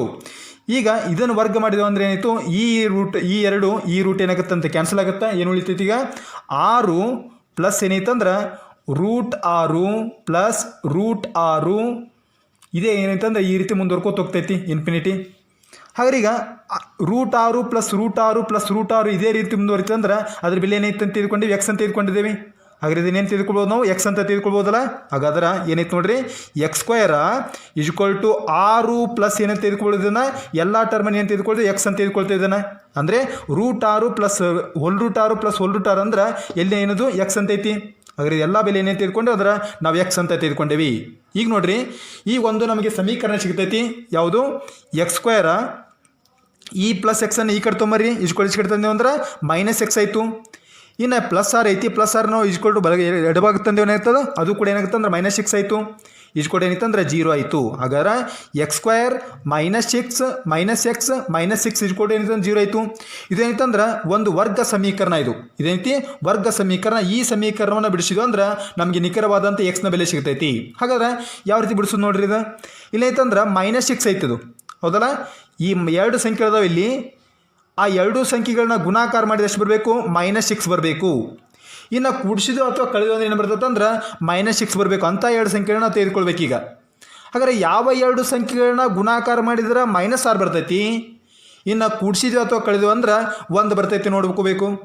ಅವಾಗ ಇಲ್ಲಿ ಮೈನಸ್ ಐತಂದ್ರೆ ಆ ಎರಡು ಸಂಖ್ಯೆಗಳು ಏನಾಗಿರ್ತಾವ ಅಂದ್ರೆ ಒಂದು ಪ್ಲಸ್ ಒಂದು ಮೈನಸ್ ಆಗಿರ್ತೈತಿ. ಎರಡು ಋಣಾತ್ಮಕ ಸಂಖ್ಯೆಗಳಾಗಿರಲ್ಲ, ಎರಡು ಧನಾತ್ಮಕ ಸಂಖ್ಯೆಗಳಾಗಿರಲ್ಲ. ಯಾಕಂದ್ರೆ ಎರಡು ಧನಾತ್ಮಕ ಸಂಖ್ಯೆಗಳೇ ಆಗಿದ್ದು ಅಂತ ತಿಳ್ಕೊರಿ. ಆ ಎರಡು ಧನಾತ್ಮಕ ಸಂಖ್ಯೆಗಳ ಗುಣಲಬ್ಧ ಧನಾತ್ಮಕವಾಗಿರ್ತೈತಿ, ಧನಾತ್ಮಕ ಸಂಖ್ಯೆ ಆಗಿರ್ತೈತಿ. ಇನ್ನು ಎರಡು ಋಣಾತ್ಮಕ ಸಂಖ್ಯೆಗಳಾಗಿದ್ದು ಅಂದ್ರೆ ಅವುಗಳ ಗುಣಲಬ್ಧ ಏನಿರ್ತೈತಿ, ಅದು ಕೂಡ ಧನಾತ್ಮಕ ಆಗಿರ್ತೈತಿ. ಇನ್ನು ಒಂದು ಋಣಾತ್ಮಕ ಎರಡನೇದ್ದು ಧನಾತ್ಮಕ ಆಗಿತ್ತು ಅಂದ್ರೆ ಮಾತ್ರ ಏನಾಗುತ್ತೆ ಅಂದ್ರೆ ಋಣಾತ್ಮಕ ಚಿಹ್ನೆ ಬರ್ತೈತಿ. ಯಾವು ಒಂದು ಮೈನಸ್ ಇನ್ನೊಂದು ಪ್ಲಸ್ ಇದ್ದದ್ದು ಗುಣಿಸಿದ್ರೆ ಮಾತ್ರ ಏನಾಗುತ್ತೆ ಮೈನಸ್ ಬರ್ತೈತಿ. ಅಥವಾ +× - ಅಂದ್ರೆ ಏನಾಗುತ್ತೆ ಅಂದ್ರೆ ಮೈನಸ್ ಬರ್ತೈತಿ. ಹಾಗಾದ್ರೆ ಈಗೇನಾಗ್ಯಾವ ಅಂದ್ರೆ ಅವೆರಡು ಸಂಖ್ಯೆ ಏನೈತಂದ್ರೆ ಈ ಎರಡು ಪ್ಲಸ್ ಆಗಿರೋಕ್ಕೂ ಸಾಧ್ಯ ಇಲ್ಲ, ಎರಡು ಮೈನಸ್ ಆಗಿರೋಕ್ಕೂ ಸಾಧ್ಯ ಇಲ್ಲ. ಹಾಗಾದ್ರೆ ಇವೆರಡು ಬಿಟ್ಬಿಡ್ರಿ. ಈಗ ಇವೆರಡು ಸಂಬಂಧ ಅದು. ಹಾಗಾದ್ರೆ ಒಂದು ಸಂಖ್ಯೆ ಮೈನಸ್ ಒಂದು ಸಂಖ್ಯೆ ಪ್ಲಸ್ ಆಗಿರ್ಬೋದು. ಹಾಗಾದ್ರೆ ಯಾವ ದೊಡ್ಡ ಸಂಖ್ಯೆ ಚಿಹ್ನೆ ಮೈನಸ್ ಇತ್ತೋ ಸಣ್ಣ ಸಂಖ್ಯೆ ಚಿಹ್ನೆ ಮೈನಸ್ ಇತ್ತು ಅಂತ ನೋಡ್ಬೇಕಾಯ್ತಂದ್ರೆ ನಾವು ಇಲ್ಲಿ ಬರ್ಬೇಕೀಗ. ಇದು ನೋಡಿದಾಗ ಏನೈತೆ, ಇಲ್ಲಿ ಮೈನಸ್ ಐತಂದ್ರೆ ದೊಡ್ಡ ಸಂಖ್ಯೆ ಚಿಹ್ನೆ ಮೈನಸ್ ಐತಿ, ಸಣ್ಣ ಸಂಖ್ಯೆ ಚಿಹ್ನೆ ಏನೈತಂದ್ರೆ ನಾವು ಪ್ಲಸ್ ಐತೆ ಅಂತ ಹೇಳ್ಬೋದು. ದೊಡ್ಡ ಸಂಖ್ಯೆ ಚಿಹ್ನೆ ಏನೈತ್ರಿ ಮೈನಸ್ ಐತಿ, ಸಣ್ಣ ಸಂಖ್ಯೆ ಚಿಹ್ನೆ ಪ್ಲಸ್ ಐತಿ ಅಂತ ನಮಗೆ ಕನ್ಫರ್ಮ್ ಆಗುತ್ತಾ ಈ ಸಂಖ್ಯೆ ನೋಡಿದಾಗ. ಯಾಕಂದ್ರೆ ನಾವು ದೊಡ್ಡ ಸಂಖ್ಯೆಯಿಂದ ಸಣ್ಣ ಸಂಖ್ಯೆಯನ್ನು ಕಳೆದ್ರೆ ಪಾಸಿಟಿವ್ ಚಿಹ್ನೆ ಬರ್ತೈತಿ, ಪ್ಲಸ್ ಚಿಹ್ನೆ ಬರ್ತೈತಿ. ಸಣ್ಣ ಸಂಖ್ಯೆಯಿಂದ ದೊಡ್ಡ ಸಂಖ್ಯೆಯನ್ನು ಕಳೆದ್ರೆ ಮೈನಸ್ ಚಿಹ್ನೆ ಬರ್ತೈತಿ. ಆದ್ದರಿಂದ ಇಲ್ಲಿ ಮೈನಸ್ ಐತೆ ಅಂದ್ರೆ ಅರ್ಥ ಏನು, ಸಣ್ಣ ಸಂಖ್ಯೆಯಿಂದ ದೊಡ್ಡ ಸಂಖ್ಯೆಯನ್ನು ಕಳೆಯಲಾಗಿದೆ. ಹಾಗಾದರೆ ಯಾವ ಎರಡು ಸಂಖ್ಯೆ ಬರ್ತಾವೆ ನೋಡ್ರಿ. ಈಗ 3ರಲ್ಲಿ ನಾವು 2ನ್ನು ಕಳೆದೇವಂದ್ರೆ 1 ಬರ್ತೈತಿ. ಹಾಗಾದ್ರೆ ದೊಡ್ಡ ಸಂಖ್ಯೆ ಚಿಹ್ನೆ ಮೈನಸ್ ಇತ್ತು ಅಂದ್ರೆ ಇಲ್ಲಿ -1 ಬರ್ತೈತಿ. ಇನ್ನು ಗುಣಾಕಾರ ಮಾಡಿರಿ, -3 × 2 ಅಂದ್ರೆ -6 ಬರ್ತೈತಲ್ಲ. ಹಾಗಾದ್ರೆ ಯಾವ ಎರಡು ಸಂಖ್ಯೆ ಯಾವ ಅಂದ್ರೆ -3 ಮತ್ತು 2 ಅಂತ ನಿರ್ಧಾರ ಮಾಡ್ಬೋದು. ಹಾಗಾದ್ರೆ ಈಗ -x ನಾವು ಏನು ಬರಿಬೋದು, x² -3x +2x -6 = 0 ಅಂತ ಬರಿಬೋದು. ಈಗ ನೋಡ್ರಿ -3x + 2x ಏನಾಯಿತು -x ಆಗುತ್ತಲ್ರಿ. ಹಾಗಾದ್ರೆ -3x + 2x. ಹಾಗಾದ್ರೆ ಒಂದು -1 ಪ್ಲಸ್ ಇದ್ದು ಏನು ಮಾಡ್ತೀವಿ, ಕಳಿತೇವಿ, ದೊಡ್ಡ ಸಂಖ್ಯೆ ಚಿಹ್ನೆ ಕೊಡ್ತೇವೆ. 3x ಅಲ್ಲಿ 2x ಕಳೆದ್ರೆ ಎಷ್ಟು ಉಳಿತು, x ಉಳಿತು, ದೊಡ್ಡ ಸಂಖ್ಯೆ ಚಿಹ್ನೆ ಮೈನಸ್ ಐತಿ. ಈಗ ಇವುಗಳನ್ನು ಗ್ರೂಪ್ ಮಾಡೋಣ. ಈಗ ಒಂದು ಎಕ್ಸ್ ಸ್ಕ್ವೇರ್ ಮೈನಸ್ 3x ಒಂದು ಗ್ರೂಪು. ಇದರಲ್ಲಿ ಏನು ಕಾಮನ್ ಐತೆ ನೋಡಿರಿ, ಎಕ್ಸ್ ಅನ್ನು ಹೊರತಾಗಿನ ಏನು ಉಳಿತು, ಇಲ್ಲಿ ಎಕ್ಸ್ ಉಳಿತು, ಮೈನಸ್ ಏನು ಉಳಿತು ಅಂದ್ರೆ ಇಲ್ಲಿ -3 ಉಳಿತು. ನೆಕ್ಸ್ಟ್ ಪ್ಲಸ್ ಇಲ್ಲಿ 2 ಅನ್ನೋದು ಕಾಮನ್ ತೆಗೀನು, ಇಲ್ಲಿ ಏನು ಉಳಿತು ಅಂತ ನೋಡ್ರಿ, ಎಕ್ಸ್ ಉಳಿತು, ಇಲ್ಲಿ ಏನಂತಂದ್ರೆ -3 ಉಳಿತು. ಅಂದ್ರೆ ಒಂದು x + 2 = 0, x + 2 = 0, ಇನ್ನೊಂದು x - 3 = 0, x - 3 = 0. ಈಗ ನೋಡ್ರಿ x + 2 = 0 ಐತಿ, ಈ +2 = ಐತೆ ಅಂದ್ರೆ ಮೈನಸ್ ಆಗುತ್ತೆ, x ಅಂತಂದ್ರೆ -2 ಆಯಿತು, x -2. ಇನ್ನು ಇದೇನಾಗುತ್ತೆ ನೋಡ್ರಿ, x -3 ಐತೆ ಅಂದ್ರೆ ಏನಾಗುತ್ತೆ, +3 ಆಗುತ್ತೆ. ಹಾಗಾದ್ರೆ x ಅಂದ್ರೆ x +3. ಈಗ x -2 ಅನ್ನೋದು ಇಲ್ಲ ಆಯ್ತಾ ನೋಡ್ರಿ, x -2 ಇಲ್ಲಲ್ಲ. ಹಾಗಾದರೆ ಯಾವುದು ಸರಿಯಾದ ಉತ್ತರ, x 3 ಅನ್ನೋದು ಐತಂದ್ರೆ ಸರಿಯಾದ ಉತ್ತರ ಆಗುತ್ತೆ. ಹಾಗಾದರೆ ಆಪ್ಷನ್ ಯಾವುದು, 1 ಅನ್ನೋದು ಐತಂದ್ರೆ ಆಪ್ಷನ್ 1 ಸರಿಯಾದ ಉತ್ತರ ಆಗುತ್ತೆ. 95ನೇ ಪ್ರಶ್ನೆ ಹೀಗಿದೆ, 2x² - kx + 4 = 0 ವರ್ಗ ಸಮೀಕರಣದ ಒಂದು ಮೂಲವು 2 ಆದರೆ k ನ ಬೆಲೆಯು ಅಂತ ಕೇಳ್ಯಾರ. ಹಾಗಾದ್ರೆ ಇದು ಒಂದು ವರ್ಗ ಸಮೀಕರಣ. ಈ ಒಂದು ವರ್ಗ ಸಮೀಕರಣಕ್ಕೆ 2 ಪರಿಹಾರಗಳಿರ್ತಾವೆ, ಅಂದರೆ 2 ಮೂಲಗಳಿರ್ತಾವೆ. ಹಾಗಾದ್ರೆ ಒಂದು ಮೂಲವನ್ನು ಕೊಟ್ಬಿಟ್ಟಾರ ಅವ್ರು, ಎಷ್ಟೈತಿ, 2 ಐತಿ. ಹಾಗಾದ್ರೆ ಈ ಒಂದು 2 ಐತಲ್ಲ, ಈ 2 ಅಂದರೆ x 2, ಎಕ್ಸ್ನ ಬೆಲೆಯನ್ನು ನಾವು 2 ಅಂತ ಹಾಕಿದಾಗ ಅವಾಗ ನಮಗೇನು ಸಿಗ್ತೈತಿ, k ನ ಬೆಲೆ ಸಿಗ್ತೈತಿ. ಹಾಗಾದ್ರೆ ಈಗ ನೋಡಿ ಬರ್ಕೋರಿದನ ಏನೈತಿ, 2x² - kx + 4 = 0 ಐತಿ. ಇಲ್ಲಿ x ಅಂದರೆ 2 ಅಂತ ಹಾಕಿಬಿಡ್ರಿ. ಹಾಗಾದ್ರೆ x ಏನೈತಿ, ಇಲ್ಲಿ ಏನೈತಿ, x ಐತಿ, x ಅಂದ್ರೆ ಎಷ್ಟು, 2. ಹಾಗಾದ್ರೆ 2ರ ವರ್ಗ, x ದ ವರ್ಗ ಐತಿ, x ಅಂದ್ರೆ ಎಷ್ಟು, 2, 2ರ ವರ್ಗ ಆಯಿತು. ಮೈನಸ್ k x ಅಂದ್ರೆ ಎಷ್ಟು ರೀ, 2, ಪ್ಲಸ್ ಏನೈತೆ ಅಂದ್ರೆ 4 ಐತಿ, 4 ಅಂತ ಬರ್ಕೊಂಡು ಇಸ್ಕೊಡು ಎಷ್ಟು ಅಂದ್ರೆ 0 ಆಯಿತು. ಈಗ 2ರ ವರ್ಗ ಎಷ್ಟಾಯಿತು, 4 ಆಯಿತು. ಹಾಗಾದ್ರೆ 2ರ ವರ್ಗ 4 ಮೈನಸ್ ಏನೈತೆ ನೋಡ್ರಿ, k × 2 ಅಂದ್ರೆ 2k ಆಯಿತು, ಪ್ಲಸ್ ಏನೈತೆ ಅಂದ್ರೆ 4 ಐತಿ, ಇಸ್ಕೊಟ್ಟು ಏನೈತೆ ಅಂದ್ರೆ 0. ಈಗ 4 ಎಷ್ಟಾಯಿತು, 8 ಆಯಿತು. 8 - 2k ಪ್ಲಸ್ ಏನೈತೆ ಅಂದ್ರೆ 4 ಐತಿ, ಇಸ್ಕೊಟ್ಟು ಏನೈತಿ 0 ಐತಿ. ಈಗ 8ರಾಗ 4 ಕೂಡಿಸ್ರಿ, 8ನ ಕೂಡಿಸಿ ಅಂದ್ರೆ ಎಷ್ಟಾಯಿತು, 12 ಆಯಿತಾ. 12 - 2x 2k ಇಸ್ಕೊಟ್ಟು ಎಷ್ಟೈತೆ ಅಂದ್ರೆ 0 ಆಯಿತು. ಹಾಗಾದ್ರೆ -2k ಅನ್ನು ನಾನು ಬಲಭಾಗ ಕಳಿಸಿದಾಗ ಏನೈತೆ ಅಂದ್ರೆ ಅದು +2k ಆಗುತ್ತೆ. ಹಾಗಾದ್ರೆ ಎಷ್ಟೈತಿ, ಈಗ 12 ಇಸ್ಕೊಟ್ಟು ಏನೈತೆ ಅಂದ್ರೆ 2k ಆಯಿತು. ಹಾಗಾದ್ರೆ k ಜೋಡಿ 2 ಅನ್ನೋದು ಗುಣಾಕಾರ ಐತಿ, ಗುಣಾಕಾರ ಈ ಕಡೆ ಮತ್ತಂದ್ರೆ ಭಾಗಾಕಾರ ಆಗುತ್ತೆ. ಅದರಿಂದ ಇಲ್ಲಿ ಕ್ಯಾನ್ಸಲ್ ಮಾಡಿಬಿಡೋನು, 2 × 2 2 ಎಷ್ಟಲೇ, 2 6 12. ಹಾಗಾದ್ರೆ k ನ ಬೆಲೆ ಎಷ್ಟು ಅಂದ್ರೆ 6 ಅಂತ ಹೇಳಬೇಕು. ಹಾಗಾದ್ರೆ k ನ ಬೆಲೆ 6. ಆಪ್ಷನ್ ಯಾವ ಸರಿಯಾದ ಉತ್ತರ ನೋಡ್ರಿ, ಆಪ್ಷನ್ 4 ಐತಂದ್ರೆ ಸರಿಯಾದ ಉತ್ತರ ಅಂತ ಆಗುತ್ತೆ. 96ನೇ ಪ್ರಶ್ನೆ ಹೀಗಿದೆ, a² + 9 into bracket x² + 13x + 6a ಬಹುಪದೋಕ್ತಿಯ ಒಂದು ಶೂನ್ಯತೆಯು ಮತ್ತೊಂದರ ವ್ಯತ್ಕ್ರಮವಾದರೆ ಏನ ಬೆಲೆಯು ಅಂತ ಕೇಳ್ಯಾರ. ಹಾಗಾದ್ರೆ ಇದನ್ನು ಬರ್ಕೊಳ್ಳೋಣ, ಏನೈತೆ ನೋಡ್ರಿ, a² + 9 bracket complete into x² + 13x + 6a ಅಂತ ಐತಿ, +6a. ಈಗ ನೋಡ್ರಿ ಇಲ್ಲೇನೈತಂದ್ರೆ ಇದು x² ನ ಸಹಗುಣಕವನ್ನು ನಾವೇನು ತೆಗೆದುಕೊಳ್ತೇವೆ, a ಅಂತ ತೆಗೆದುಕೊಳ್ತೇವೆ. ಇದು x² ನ ಸಹಗುಣಕ ಏನಾಯಿತು, a ಆಯಿತು. ಹಾಗಾದ್ರೆ a ಇಸ್ಕೊಟ್ಟು ಎಷ್ಟು ಅಂದ್ರೆ a² + 9 ಐತಿ. ಸಹಗುಣಕವನ್ನು ನಾವೇನು ತೆಗೆದುಕೊಳ್ತೇವೆ ಅಂದ್ರೆ b ಅಂತ ತೆಗೆದುಕೊಳ್ತೇವೆ. ಹಾಗಾದ್ರೆ b ಇಸ್ಕೊಟ್ಟು ಎಷ್ಟು ಅಂದ್ರೆ 13 ಆಯಿತು. ಇನ್ನು ಇದನ್ನೇನು ತೆಗೆದುಕೊಳ್ತೇವೆ, c ಅಂತ ತೆಗೆದುಕೊಳ್ತೇವೆ. ಸ್ಥಿರಾಂಕವನ್ನು c ಅಂತ ತೆಗೆದುಕೊಳ್ತೇವೆ. ಎಷ್ಟಾಯಿತು, 6a ಐತಿದು. ಈಗ ಮೂಲಗಳು ಏನದು ಅಂದ್ರೆ ಆ ಮೂಲಗಳು ಶೂನ್ಯತೆ ಅಂತ ಕರಿತೀವಿ. ಆ ಶೂನ್ಯತೆಗಳು ಏನದು ಅಂದ್ರೆ ಒಂದು ಶೂನ್ಯತೆ ಏನೈತಿ ಮತ್ತೊಂದರ ವ್ಯತ್ಕ್ರಮ ಐತಿ. ಹಾಗಾದರೆ ಆ ಶೂನ್ಯತೆಗಳು m ಮತ್ತು n ಅಂತ ತೆಗೆದುಕೊಂಡಿವಿ. ಹಾಗಾದರೆ ಒಂದು ಶೂನ್ಯತೆ ಏನೈತಿ, m ಐತಿ, ಒಂದು ಶೂನ್ಯತೆಯನ್ನು m. ಹಾಗಾದ್ರೆ ಇನ್ನೊಂದು ಶೂನ್ಯತೆ, ಹಾಗಾದ್ರೆ ಇನ್ನೊಂದು ಶೂನ್ಯತೆ ಅಂದ್ರೆ ಅದು ಏನಾಗಿರಲಿ, m = m, ಒಂದು ಶೂನ್ಯತೆ ಆಯಿತು. ಇನ್ನೊಂದು ಶೂನ್ಯ ಐತಂದ್ರೆ ಇದರ ವ್ಯತ್ಕ್ರಮ ಅಂತ ಹೇಳ್ತಾರೆ. ಇದರ ವ್ಯತ್ಕ್ರಮ ಅಂದ್ರೆ ಅದು ಇನ್ನೊಂದು ಶೂನ್ಯತೆ ಆಯಿತು, 1/m ಆಯಿತು, 1/m ಇದರ ವ್ಯತ್ಕ್ರಮ. ಈ ಒಂದು ಶೂನ್ಯತೆಯ ವ್ಯತ್ಕ್ರಮ ಅಂದ್ರೆ 1/m.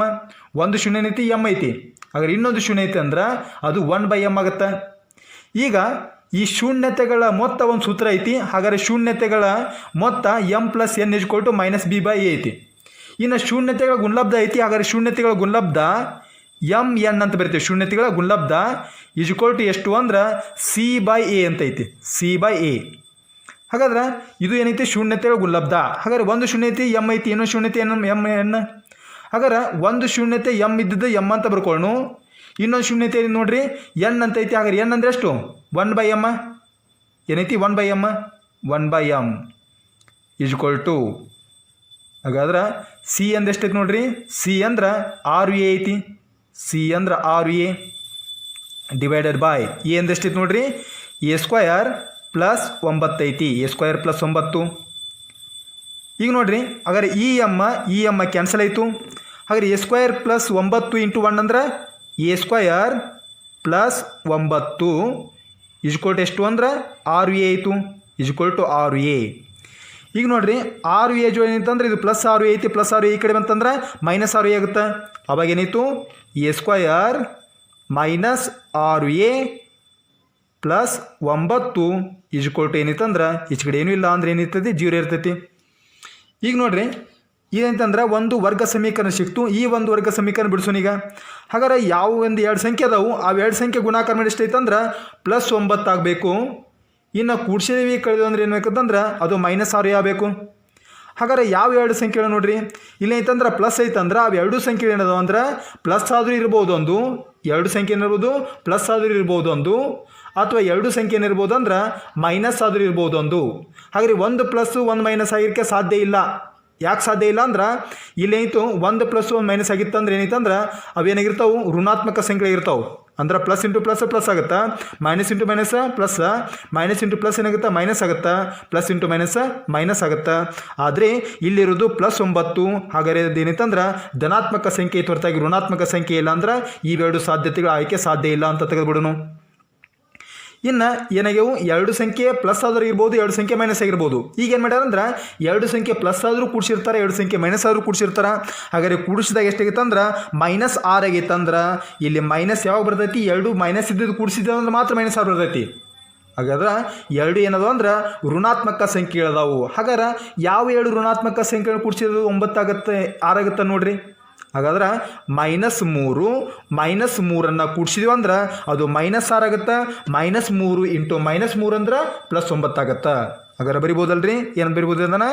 a² - 3a + 9 = 0 ಅಂತ ಬರಿಬೋದು. 9 = 0.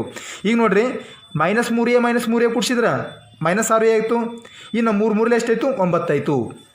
ಹಾಗಾದ್ರೆ ಈಗ ನೋಡೋಣ 2ನ ಕಾಮನ್ ಏನೈತಿ? ಎ ಐತಿ. ಹಾಗಾದ್ರೆ ಏನು ಹೊರತುಕೋರಿ? ಏನು ಉಳಿತಿಲ್ಲಿ? ಎ ಉಳಿತು.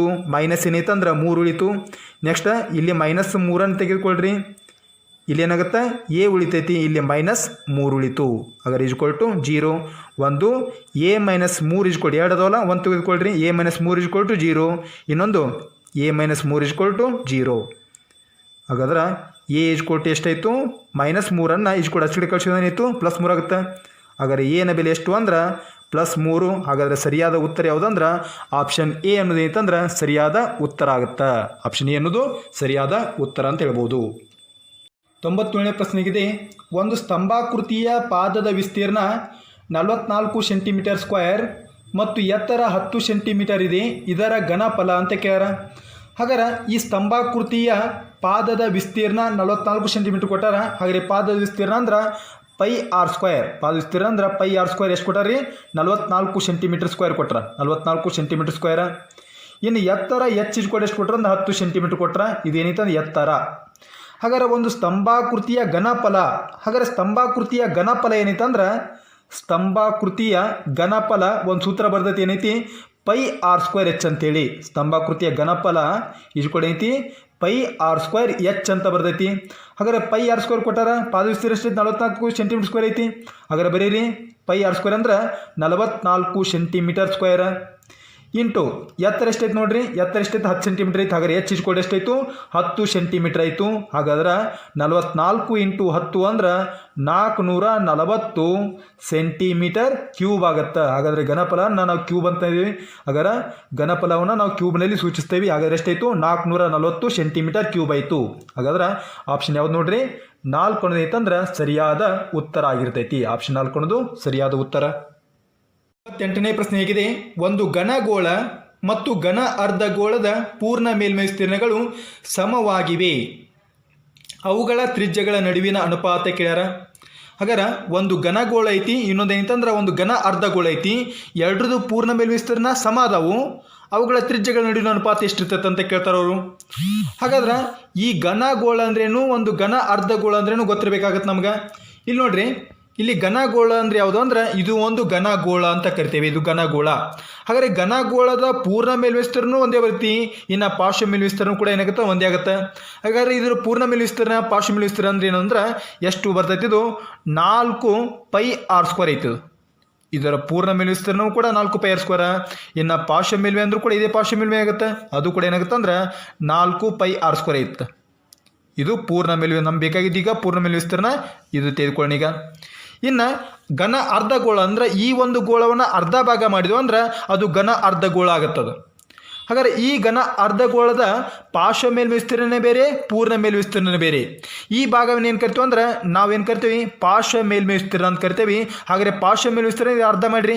ಹಾಗಾದ್ರೆ ಏನೈತಿ ಇದ್ರ ಅರ್ಧ ಅಂದ್ರೆ 4πr² ಐತಿ.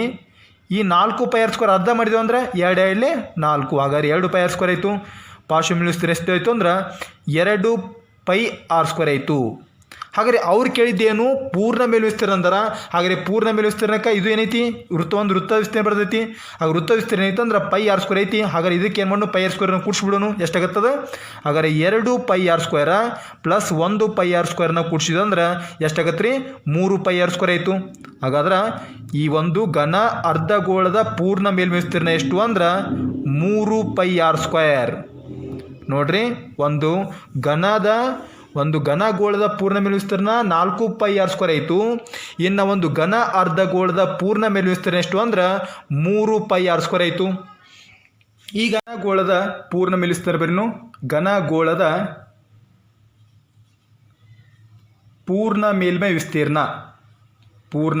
ವಿಸ್ತೀರ್ಣ ಎದಕ್ಕೆ ಸಮ ಐತೆ ಅಂತ ಹೇಳ್ತಾರೆ, ಒಂದು ಘನ ಅರ್ಧಗೋಳದ ಪೂರ್ಣ ಮೇಲ್ಮೈ ವಿಸ್ತೀರ್ಣಕ್ಕೆ ಸಮ ಅಂತ ಹೇಳ್ತಾರೆ. ಅರ್ಧಗೋಳದ ಪೂರ್ಣ ಮೇಲ್ಮೈ ವಿಸ್ತೀರ್ಣಕ್ಕೆ ಸಮವಾಗೈತಿ. ಹಾಗಾದರೆ ಘನಗೋಳದ ಪೂರ್ಣ ಮೇಲ್ವಿಸ್ತೀರ್ಣ ಏನೈತಿ, 4πr² ಐತಿ. 4πr². ಹಾಗಾದ್ರೆ ಕ್ಯಾಪಿಟಲ್ ಆರ್ ಅಂತ ತೆಗೆದುಕೊಂಡಿದ್ದಾನೆ, 4πr². ಇನ್ನು ಘನ ಅರ್ಧಗೋಳದ ಪೂರ್ಣ ಮೇಲ್ವಿಸ್ತೀರ್ಣ ಎಷ್ಟು ಐತೆ ಅಂದ್ರೆ ಅದು 3πr² ಐತಿ. 3πr².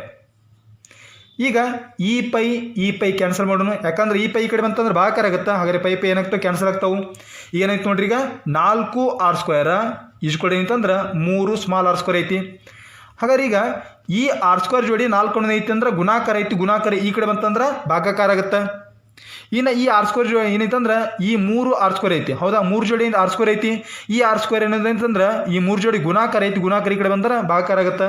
ಅವಾಗ ಏನಾಯ್ತು, r² ಜೋಡಿ 4 ಐತಿ. 4 ಈ ಕಡೆ ಕಳ್ಸೋನು, ಈ 3 ಜೋಡಿ r² ಐತಿ, ಇದು r² ಈ ಕಡೆ ತರೋನು. ಅವಾಗ ಏನಾಯ್ತು, r² ಕೂಡ ಎಷ್ಟು ಅಂದ್ರೆ 3 ಎಷ್ಟಾಯಿತು, 4 ಆಯಿತು. 3/4. ಈಗ ನಮಗೆ ಬೇಕಾಗಿದ್ದೇನು, ತ್ರಿಜ್ಯಗಳ ಅನುಪಾತ. ಇದು ತ್ರಿಜ್ಯಗಳ ವರ್ಗಗಳ ಅನುಪಾತ ಐತಿದು. ಹಾಗಾದ್ರೆ ಇದರ ವರ್ಗಮೂಲ ನೋಡ್ರಿ, r² ವರ್ಗಮೂಲ ಎಷ್ಟು ಅಂದ್ರೆ 6. ಇನ್ನು ಈ ಸ್ಮಾಲ್ ಆರ್ದ ವರ್ಗಮೂಲ ಎಷ್ಟು, r² ವರ್ಗಮೂಲ 6 ಆಯಿತು. ಇನ್ನು 3ರ ವರ್ಗಮೂಲ ಎಷ್ಟು ಅಂದ್ರೆ √3 ಆಗುತ್ತೆ, √3. ಇನ್ನು 4ರ ವರ್ಗಮೂಲ ಎಷ್ಟು ಅಂದ್ರೆ 2. ಹಾಗಾದ್ರೆ ತ್ರಿಜ್ಯಗಳ ಅನುಪಾತ ಕೇಳ್ಯಾರ. ಹಾಗಾದ್ರೆ ಒಂದು ಘನಗೋಳ ಮತ್ತು ಅರ್ಧಗೋಳ ತ್ರಿಜ್ಯಗಳ ಅನುಪಾತ ಕೇಳ್ಯಾರ ಅವರು. ಆದ್ದರಿಂದ ಎಷ್ಟೈತ್ರಿ, √3 / 2. ಹಾಗಾದ್ರೆ ಸರಿಯಾದ ಉತ್ತರ ಯಾವುದು, ಆಪ್ಷನ್ ಎ ಅನ್ನೋದೈತಂದ್ರೆ ಸರಿಯಾದ ಉತ್ತರ ಆಗುತ್ತೆ. √3 ಅನುಪಾತ ಎಷ್ಟು ಅಂದ್ರೆ 2 ಅನ್ನೋದೇ ಸರಿಯಾದ ಉತ್ತರ. 99ನೇ ಪ್ರಶ್ನೆ ಹೇಗಿದೆ, ತ್ರಿಭುಜ ABCಯಲ್ಲಿ AB = AC, ಕೋನ A = 48 ಡಿಗ್ರಿ, ಕೋನ ACD = 18 ಡಿಗ್ರಿ ಆದರೆ ಕೋನ DCBಯ ಅಳತೆಯು ಅಂತ ಕೇಳ್ಯಾರ. ಇಲ್ಲಿ ನೋಡ್ರಿ, ಕೋನ A ಎಷ್ಟೈತೆ ಅಂದ್ರೆ 48 ಐತಿ. ಇನ್ನು ACD ಕೊಟ್ಟಾರ ಎಷ್ಟೈತೆ ಅಂದ್ರೆ 18 ಡಿಗ್ರಿ ಐತಿ. ಇನ್ನೇನು ಕೇಳ್ಯಾರ, ಕೋನ DCBಯನ್ನು ಕೇಳ್ಯಾರ. ಈ ಕೋನ ಕಂಡುಬೇಕು, ಕೋನ DCB. ಈ ಕೋನ DCBಯನ್ನು ಕೇಳ್ಯಾರ. ಹಾಗಾದ್ರೆ ತ್ರಿಭುಜ ABCಯಲ್ಲಿ AB = AC ಅಂತ ಹೇಳ್ಯಾರ. AB = AC ಅಂದ್ರೆ ಈ ಸಮಬಾಹುಗಳ ಅಭಿಮುಖ ಕೋನಗಳು ಕೂಡ ಸಮನಾಗಿರ್ತಾವೆ. ಸಮಬಾಹುಗಳ ಅಭಿಮುಖ ಕೋನಗಳು ಸಮ ಅದಾವು. ಅಂದರೆ ಕೋನ B = ಏನಾಯಿತು, ಕೋನ C ಆಯಿತು. ಹಾಗಾದ್ರೆ ಇದು ಕೋನ B = ಕೋನ C ಐತೆ ಅಂದ್ರೆ ಇದು ನಮ್ಗೆ ಗೊತ್ತಿಲ್ಲ. ಇದನ್ನು ಏನು ತೆಗೆದುಕೊಂಡು X ಅಂತ ತೆಗೆದುಕೊಂಡು, ಹಾಗಾದ್ರೆ ಇದು ಕೂಡ ಏನಾಗುತ್ತೆ, X ಆಗುತ್ತೆ. ಇದು ಕೂಡ ಏನಾಗುತ್ತೆ, X. ಯಾಕಂದ್ರೆ ಸಮಬಾಹುಗಳ ಅಭಿಮುಖ ಕೋನಗಳು ಏನದಾವ ಅಂದ್ರೆ ಸಮ ಅದಾವು. ಆದ್ದರಿಂದ ಇದೂ ಕೂಡ ಗೊತ್ತಿಲ್ಲ, ಅದನ್ನು ಎಕ್ಸ್ ಅಂತ ತೆಗೆದುಕೊಂಡು ಇದು ಕೂಡ ಐತಂದ್ರೆ ಎಕ್ಸ್ ಅಂತ ತೆಗೆದುಕೊಂಡು ಈಗ ಒಂದು ತ್ರಿಭುಜದ ಎಲ್ಲ ಕೋನಗಳ ಮೊತ್ತ ಎಷ್ಟಿರ್ತೈತೆ ಅಂದ್ರೆ 180 ಡಿಗ್ರಿ ಇರುತ್ತೆ. ಹಾಗಾದ್ರೆ ಯಾವ್ಯಾವ ಕೋನ ಎ ಪ್ಲಸ್ ಕೋನ ಬಿ ಪ್ಲಸ್ ಕೋನ ಸಿ ಇವೆಲ್ಲ ಕೂಡಿಸಿ ಎಷ್ಟಾಗಬೇಕದು 180 ಆಗಬೇಕು. ಹಾಗಾದ್ರೆ ಯಾವ್ಯಾವ್ದು ನೋಡ್ರಿ, ಒಂದು 48 ಐತಿ.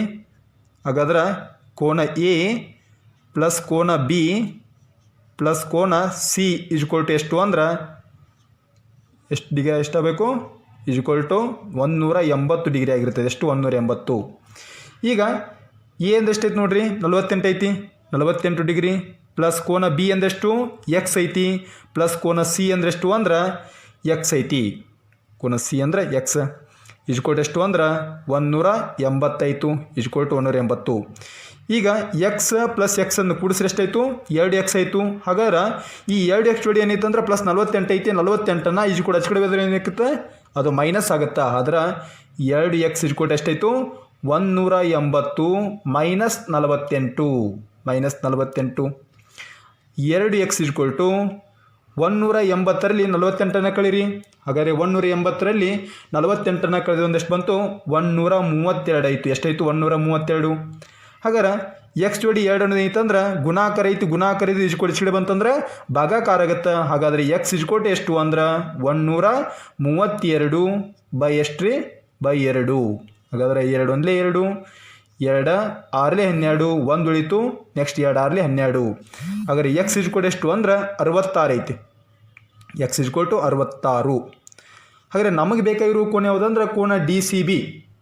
ಕೋನ ಡಿ ಸಿ ಬಿ. ಹಾಗಾದ್ರೆ ಈ ಕೋನ ಡಿ ಸಿ ಬಿ ಬೇಕಾಯ್ತಂದ್ರೆ ನಾವೇನು ಮಾಡಬೇಕು, ಈ ಎಕ್ಸ್ 66ರಲ್ಲಿ ಈ 18ನ್ನು ಕಳೆದೇವಂದ್ರೆ ನಮಗೆ ಏನು ಸಿಗ್ತೈತಿ, ಕೋನ ಡಿ ಸಿ ಬಿ ಸಿಗ್ತೈತಿ. ಹಾಗಾದ್ರೆ ನಮ್ಗೆ ಬೇಕಾಗಿದ್ದು ಡಿ ಸಿ ಬೇಕೈತಿ. ಹಾಗಾದರೆ ಡಿ ಸಿ ಬಿಯಲ್ಲಿ ಏನು ಕಳಿಬೇಕು ನಾವು, 18ನ್ನು ಕಳಿಬೇಕು. ಇದು ಟೋಟಲ್ ಕೋನ 66 ಐತಿ. ಆ 66ರಲ್ಲಿ ಏನೈತಂದ್ರೆ ಈ 18ನ್ನು ಕಳೆದವ ನಮಗೆ ಕೋನ ಡಿ ಸಿ ಬಿ ಸಿಗ್ತೈತಿ. ಆದ್ದರಿಂದ ಕೋನ ಡಿ ಸಿ ಬಿ ಇಜ್ಕೊಲ್ಟು 66 ಮೈನಸ್ 18. ಆದ್ದರಿಂದ ಕೋನ ಡಿ ಸಿ ಬಿ ಎಷ್ಟಾಯಿತು, ಕೋನ ಡಿ ಸಿ ಬಿ ಇಜ್ಕೊಲ್ಟು 66ರಲ್ಲಿ 18ನ್ನು ಕಳೆದ್ಬಿಡ್ರಿ, ಎಷ್ಟಾಯಿತು 48 ಆಗುತ್ತೆ. ಹಾಗಾದ್ರೆ 48 ಡಿಗ್ರಿ ಅನ್ನೋದೈತಂದ್ರೆ ಸರಿಯಾದ ಉತ್ತರ. ಕೋನ ಡಿ ಸಿ ಬಿ ಎಷ್ಟು ಅಂದ್ರೆ 48 ಅಂತ ಹೇಳ್ಬೋದು. ಹಾಗಾದ್ರೆ ಆಪ್ಷನ್ ಯಾವ್ದು ನೋಡ್ರಿ, ಆಪ್ಷನ್ 2 48 ಅನ್ನೋದೈತಂದ್ರೆ ಸರಿ ಉತ್ತರ ಆಗುತ್ತೆ. 100ನೇ ಪ್ರಶ್ನೆ ಹೀಗಿದೆ, ತ್ರಿಭುಜ ಎ ಬಿ ಸಿ ಸಮರೂಪಿ ತ್ರಿಭುಜ ಡಿ ಇ ಎಫ್. ತ್ರಿಭುಜ ಎ ಬಿ ಸಿಯ ವಿಸ್ತೀರ್ಣ 64 ಸೆಂಟಿಮೀಟರ್ ಸ್ಕ್ವೇರ್ ಮತ್ತು ತ್ರಿಭುಜ ಡಿ ಇ ಎಫ್ನ ವಿಸ್ತೀರ್ಣ 121 ಸೆಂಟಿಮೀಟರ್ ಸ್ಕ್ವೇರ್ ಮತ್ತು ಇ ಎಫ್ ಇಜ್ಕೊಲ್ಟು 15.4 ಸೆಂಟಿಮೀಟರ್ ಆದರೆ ಬಿ ಸಿಯ ಅಳತೆ ಎಷ್ಟು ಅಂತ ಕೇಳ್ಯಾರ. ಇಲ್ಲಿ ಒಂದು ಹೇಳಿಕೆಯನ್ನು ಗಮನಿಸಬೇಕು. ಏನೈತಂದ್ರೆ ಇಲ್ಲಿ ಸಮರೂಪಿ ತ್ರಿಭುಜಗಳದಾವು. ತ್ರಿಭುಜ ಎ ಬಿ ಸಿ ಮತ್ತು ತ್ರಿಭುಜ ಡಿ ಇ ಎಫ್ಗಳು ಸಮರೂಪಿ ತ್ರಿಭುಜಗಳದಾವು. ಆ ಸಮರೂಪಿ ತ್ರಿಭುಜಗಳ ವಿಸ್ತೀರ್ಣಗಳನ್ನು ಕೊಟ್ಟಾರ ಮತ್ತು ಅದರ ಒಂದು ಬಾಹುವನ್ನು ಕೊಟ್ಟಾರ, ಇನ್ನೊಂದು ಅದರ ಅನುರೂಪ ಬಾವಿನ ಅಳತೆಯನ್ನು ಕೇಳ್ಯಾರ. ಹಾಗಾದ್ರೆ ಈ ಒಂದು 10ನೇ ತರಗತಿಯಲ್ಲಿ ಬರುವಂಥ ಒಂದು ಪ್ರಮೇಯವನ್ನು ನಮ್ಗೆ ಗೊತ್ತಿರಬೇಕು. ಹಾಗಾದ್ರೆ ಆ ಪ್ರಮೇಯ ಏನು ಹೇಳುತ್ತಂದ್ರೆ, ಆ ಸಮರೂಪತೆಯ ತ್ರಿಭುಜದ ಮೇಲೆ ಆ ಪ್ರಮೇಯ ಬರ್ತೈತಿ. ಆ ಪ್ರಮೇಯ ಏನು ಹೇಳುತ್ತಂದ್ರೆ, 2 ಸಮರೂಪ ತ್ರಿಭುಜಗಳ ವಿಸ್ತೀರ್ಣಗಳ ಅನುಪಾತವು 2 ಸಮರೂಪ ತ್ರಿಭುಜಗಳ ವಿಸ್ತೀರ್ಣಗಳ ಅನುಪಾತವು ಅವುಗಳ ಅನುರೂಪ ಬಾಹುಗಳ ವರ್ಗಗಳ ಅನುಪಾತಕ್ಕೆ ಸಮನಾಗಿರುತ್ತದೆ ಅಂತ ಹೇಳ್ತಾರೆ. ಸಮರೂಪ ತ್ರಿಭುಜಗಳ ವಿಸ್ತೀರ್ಣಗಳ ಅನುಪಾತವು ಅವುಗಳ ಅನುರೂಪ ಬಾಹುಗಳ ವರ್ಗಗಳ ಅನುಪಾತಕ್ಕೆ ಸಮನಾಗಿರುತ್ತದೆ ಅಂತ ಬರ್ತೈತಿ. ಹಾಗಾದ್ರೆ ಈಗೇನೈತಂದ್ರೆ ತ್ರಿಭುಜ ಎ ಬಿ ಸಿ ವಿಸ್ತೀರ್ಣ ಆಟೆ ಬರೀನೀಗ ತ್ರಿಭುಜ ಎ ಬಿ ಸಿ ವಿಸ್ತೀರ್ಣ ಅನುಪಾತ ತ್ರಿಭುಜ ಡಿ ಇ ಎಫ್ನ ವಿಸ್ತೀರ್ಣ, ತ್ರಿಭುಜ ಡಿ ಇ ಎಫ್ನ ವಿಸ್ತೀರ್ಣ ಇವೆರಡು ಏನದಾವ ಅಂದ್ರೆ ಸಮರೂಪಿ ತ್ರಿಭುಜಗಳದಾವು. ಇವೆರಡು ಏನದಾವು ಸಮರೂಪಿ ತ್ರಿಭುಜಗಳು ಅಂತ ಹೇಳಿರೋರು. ಹಾಗಾದ್ರೆ ಇವೆರಡು ಸಮರೂಪಿ ತ್ರಿಭುಜಗಳು ಇದ್ದು ಅಂದ್ರೆ ಅವುಗಳ ವಿಸ್ತೀರ್ಣ ಎದಕ್ಕೆ ಸಮ ಇರ್ತೈತೆ ಅಂದ್ರೆ ಅವುಗಳ ಅನುರೂಪ ಬಾಹುಗಳ ವರ್ಗಗಳ ಅನುಪಾತಕ್ಕೆ ಸಮ ಇರ್ತೈತಿ. ಹಾಗಾದ್ರೆ ಇಲ್ಲಿ ಈ ಬಿ ಸಿ ಅನ್ನೋದು ಐತಂದ್ರೆ ಬಿ ಸಿ ಅನ್ನೋದು ಈ ತ್ರಿಭುಜ ಎ ಬಿ ಸಿಯ ಬಾಹು ಅದು. ಇನ್ನು ಅದೇ ರೀತಿ ಇ ಎಫ್ ಅನ್ನೋದು ಐತಂದ್ರೆ ತ್ರಿಭುಜ ಡಿ ಎಫ್ನ ಬಾಹು ಐತಿ. ಹಾಗಾದ್ರೆ ಅದು ಏನಾಗಿರ್ತೈತೆ ಅಂದ್ರೆ B C square divided by E F ಆಗಿರ್ತೈತಿ.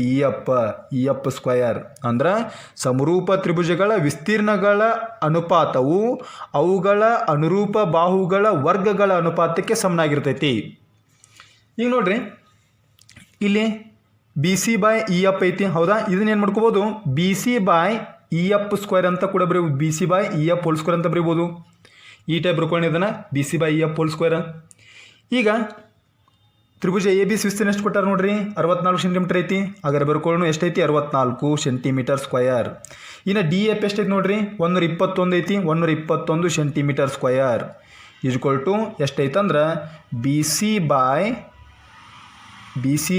By E F whole square ಅಂತ ಐತಿ. ಇ ಎಫ್ ಅಂದ್ರೆ ಎಷ್ಟೈತಿ ನೋಡ್ರಿ, 15.4 ಐತಲ್ಲ.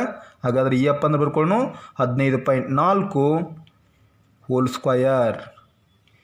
ಈಗ ನೋಡ್ರಿ ನಾವು ಈ ಕಡೆ ಸ್ಕ್ವೇರನ್ನು ತೆಗೆದೇವು ಅಂದ್ರೆ ಈ ಕಡೆ ಏನು ಮಾಡಬೇಕು, ರೂಟ್ ಹಾಕಬೇಕು, ಹೌದಲ್ಲ? ಹಾಗಾದ್ರೆ ಇದು ಅಥವಾ ಏನು ಮಾಡಿರಿ, ಇದ್ರ ವರ್ಗಮೂಲ ಮತ್ತು ಇದ್ರ ವರ್ಗಮೂಲ ಬರೆದ್ಬಿಡ್ರಿ. ಈಗ ಹಾಗಾದ್ರೆ 64ರ ವರ್ಗಮೂಲ ಎಷ್ಟು ಅಂದ್ರೆ 8. 64 ಅನ್ನೋದು ಐತೆ, ಒಂದು ವರ್ಗ ಸಂಖ್ಯೆ ಐತಿ. ಇನ್ನು 121ರ ಮೂಲ ಎಷ್ಟು, ಅದು 11 ಆಗುತ್ತೆ. 121ರ ಮೂಲ 11 ಆಯಿತು. ಈಜ್ಕೊಲ್ ಟು ಈ ಕಡೆನೂ ಸ್ಕ್ವೇರ್ ತೆಗೆದುಬಿಡೋಣ. ಹಾಗಾದ್ರೆ ಬಿ ಸಿ ಸ್ಕ್ವೇರ್ನ ವರ್ಗಮೂಲ ಬಿ ಸಿ ಆಯಿತು. ಇನ್ನು 15.4 ಅಂತ ಬರೆದ್ಬಿಡೋಣ. ಯಾಕಂದ್ರೆ ಈ ಕಡೆ ಏನು ಮಾಡೇವಿ, ವರ್ಗ ಕ್ಯಾನ್ಸಲ್ ಮಾಡೇವಿ. ಈ ಕಡೆ ಏನು ಮಾಡ್ಯಾವ ಅಂದ್ರೆ ಅವುಗಳ ವರ್ಗಮೂಲವನ್ನೇ ಬರೆದೇವಿ. ಈಗ ಬಿ ಸಿ ಜೊತೆ ಏನೈತಂದ್ರೆ ಬಿ ಸಿ ಜೊತೆ 15/4 ಅನ್ನೋದು ಐತಂದ್ರೆ ಡಿವೈಡ್ ಬೈ ಐತಿ. ಹಾಗಾದ್ರೆ ಡಿವೈಡ್ ಇದ್ದು ಈ ಕಡೆ ಹೋದ್ರೆ ಏನಾಗುತ್ತೆ, ಗುಣಾಕಾರ ಆಗುತ್ತೆ. ಹಾಗಾದ್ರೆ ಬಿ ಸಿ ಈಜ್ಕೊಲ್ ಟು ಏನೈತಂದ್ರೆ ಬಿ ಸಿ ಈಜ್ಕೊಲ್ ಟು 8/11. ಈ ಕಡೆ ಹೋದಂತೂ ಗುಣಾಕಾರ ಆಗುತ್ತದೆ. ಹಾಗಾದ್ರೆ ಇಂಟು ಎಷ್ಟು ಅಂದ್ರೆ 15.4 ಆಯಿತು. 15.4. ಈಗ ನೋಡ್ರಿ 11 ಒಂದ್ಲಿ 11, 11 ಒಂದ್ಲಿ 11 ಐತಿ. ಎಷ್ಟು ಉಳಿತು, 4 ಉಳಿತು. ಹಾಗಾದ್ರೆ ಪಾಯಿಂಟ್ ಕೊಟ್ಟು ಏನು ಮಾಡೋಣ, ಈಗ 44 ಆಯಿತು. ಎಷ್ಟಾಯಿತು, 11 4 44. ಹಾಗಾದ್ರೆ ಬಿ ಸಿ ಈಜ್ಕೊಲ್ ಟು ಈಗ ಗುಣಸುನೀಗ 14 ಇಂಟು 8, 14 ಎಂಟ್ಲೆ ಎಷ್ಟಾಯಿತು, 112 ಆಯಿತು. 14 ಎಂಟ್ಲೆ 112 ಆಯಿತು. ಹಾಗಾದ್ರೆ ಎಷ್ಟು ಸ್ಥಾನವಿಟ್ ಪಾಯಿಂಟ್ ಐತೆ ನೋಡ್ರಿ, 1 ಸ್ಥಾನವಿಟ್ ಪಾಯಿಂಟ್ ಐತಿ. ಹಾಗಾದ್ರೆ 1 ಸ್ಥಾನವಿಟ್ ಪಾಯಿಂಟ್ ಕೂಡ ಎಷ್ಟಾಯಿತು, 11.2 ಸೆಂಟಿಮೀಟರ್. ಹಾಗಾದ್ರೆ ಆಪ್ಷನ್ ಯಾವುದು ಅನ್ನೋದು, ಆಪ್ಷನ್ 4 ಅನ್ನೋದು ಐತಂದ್ರೆ ಸರಿಯಾದ ಉತ್ತರ ಆಗುತ್ತೆ. ಎಷ್ಟು, 11.2 ಸೆಂಟಿಮೀಟರ್ ಅನ್ನೋದು ಐತಂದ್ರೆ ಸರಿಯಾದ ಉತ್ತರ. 101ನೇ ಪ್ರಶ್ನೆ ಹೇಗಿದೆ, ಒಂದು ಚತುರ್ಭುಜದ ಕೋನಗಳು 3:5:7:9 ಅನುಪಾತದಲ್ಲಿವೆ. ಅದರ ಅತ್ಯಂತ ಚಿಕ್ಕ ಕೋನದ ಅಳತೆ ಅಂತ ಕೇಳ್ಯಾರ. ಹಾಗಾದ್ರೆ ಚತುರ್ಭುಜದ ಕೋನಗಳ ಅನುಪಾತ ಕೊಟ್ಟಾರ. ಹಾಗಾದ್ರೆ ಕೋನಗಳ ಅನುಪಾತ ಎಷ್ಟೈತೆ ನೋಡ್ರಿ, ಕೋನಗಳ ಅನುಪಾತ ಕೊಟ್ರ ಎಷ್ಟೈತಂದ್ರೆ 3:5:7:9 ಅಂತ ಹೇಳ್ಯಾರ. ಹಾಗಾದ್ರೆ ಈ ಕೋನಗಳ ಅನುಪಾತ ಕೊಟ್ಟಾರ, ಅತ್ಯಂತ ಚಿಕ್ಕ ಕೋನದ ಅಳತೆ ಅಂತ ಕೇಳ್ಯಾರ ನೋಡ್ರಿ. ಹಾಗಾದ್ರೆ ಇದನ್ನು ಯಾವ ರೀತಿ ನಾವು ಸರಳವಾಗಿ ಬಿಡಿಸ್ಬೋದು, ಯಾಕಂದ್ರೆ ಕಾಲಾವಕಾಶ ಕಡಿಮೆ ಇರೋದ್ರಿಂದ ಇದನ್ನು ಜಲ್ದಿ ಏನೈತಂದ್ರೆ ನಾವು ಸೂಕ್ತವಾಗಿ ಬಿಡಿಸ್ಬೇಕಾಗತ್ತೆ. ಹಾಗಾದ್ರೆ ಇಲ್ಲಿ ಅತ್ಯಂತ ಚಿಕ್ಕದು ಕೋನ ಅಂತ ಹೇಳ್ಯಾರ. ಅತ್ಯಂತ ಚಿಕ್ಕ ಕೋನ ಅಂದ್ರೆ ಯಾವುದೈತೆ ನೋಡ್ರಿ, 3, 5, 7, 9 ಐತಿ. ಹಾಗಾದ್ರೆ ಯಾವುದು ಅನುಪಾತ ಚಿಕ್ಕದಲ್ಲ ಅದೇ ಚಿಕ್ಕ ಕೋನ ಆಗಿರ್ತೈತಿ. ಇಲ್ಲಿ 3 ಅನ್ನೋದು ಚಿಕ್ಕ ಐತಲ್ಲ, ಆದ್ದರಿಂದ ಇದು 3 ಅನ್ನೋದು ಸಾಂದಾಗಿರೋದ್ರಿಂದ ಇಲ್ಲಿ ಚಿಕ್ಕ ಕೋನದ ಅಳತೆ ಏನೈತಂದ್ರೆ ಇಲ್ಲಿ ಇರ್ತೈತೆ, ಇದೇ ಕೋನ ಆಗಿರ್ತೈತೆ, ಹೌದಲ್ಲ? ಹಾಗಾದ್ರೆ ಈ 3 ಅನುಪಾತಲ್ಲಿ ಐತದು. ಹಾಗಾದ್ರೆ ಯಾವ ರೀತಿ ಕಂಡುಹಿಡಿಬೋದು, ಈಗ ಅನುಪಾತಗಳ ಮೊತ್ತವನ್ನು ಬರ್ಕೊಳ್ರಿ. ಅನುಪಾತಗಳ ಮೊತ್ತ. ಹಾಗಾದ್ರೆ ಅನುಪಾತಗಳ ಮೊತ್ತ ಅಂದ್ರೆ ಅವುಗಳನ್ನ ಕೂಡಿಸ್ಬಿಡೋಣ. ಈಗ ಅನುಪಾತಗಳ ಮೊತ್ತ. ಹಾಗಾದ್ರೆ ಅನುಪಾತಗಳ ಮೊತ್ತ ಎಷ್ಟಾಯಿತು, 3 + 5 + 7 + 9. ಹಾಗಾದ್ರೆ ಎಲ್ಲವನ್ನು ಕೂಡಿಸ್ಬಿಡಿ. ಈಗ ಹಾಗಾದ್ರೆ 3ರಲ್ಲಿ 5 ಕೂಡಿಸಿವಿ ಅಂದ್ರೆ 8 ಆಯಿತು. 8ರಲ್ಲಿ 7 ಕೂಡಿಸಿವಿ ಅಂದ್ರೆ 15 ಆಯಿತು. 15ರಲ್ಲಿ 9 ಕೂಡಿಸಿವಿ ಅಂದ್ರೆ 24 ಆಯಿತು. ಎಷ್ಟಾಯಿತು, 24. ಅನುಪಾತಗಳ ಮೊತ್ತ 24 ಆಯಿತು. ಇನ್ನು ಒಂದು ಚತುರ್ಭುಜದ ಎಲ್ಲ ಕೋನಗಳ ಮೊತ್ತ ಎಷ್ಟಿರ್ತೈತೆ ಎಷ್ಟಿರ್ತೈತೆ, ಎಲ್ಲ ಕೋನಗಳ ಮೊತ್ತ 360 ಡಿಗ್ರಿ ಇರ್ತೈತೆ. ಎಷ್ಟಿರ್ತೈತಿ, 360. ಈಗ ನಾವು ಮೊದಲನೇ ಕೋನ ಅಂತ ಅತ್ಯಂತ ಚಿಕ್ಕ ಕೋನ ಕೇಳ್ಯಾರ. ಹಾಗಾದರೆ ಚಿಕ್ಕ ಕೋನದ ಅಳತೆ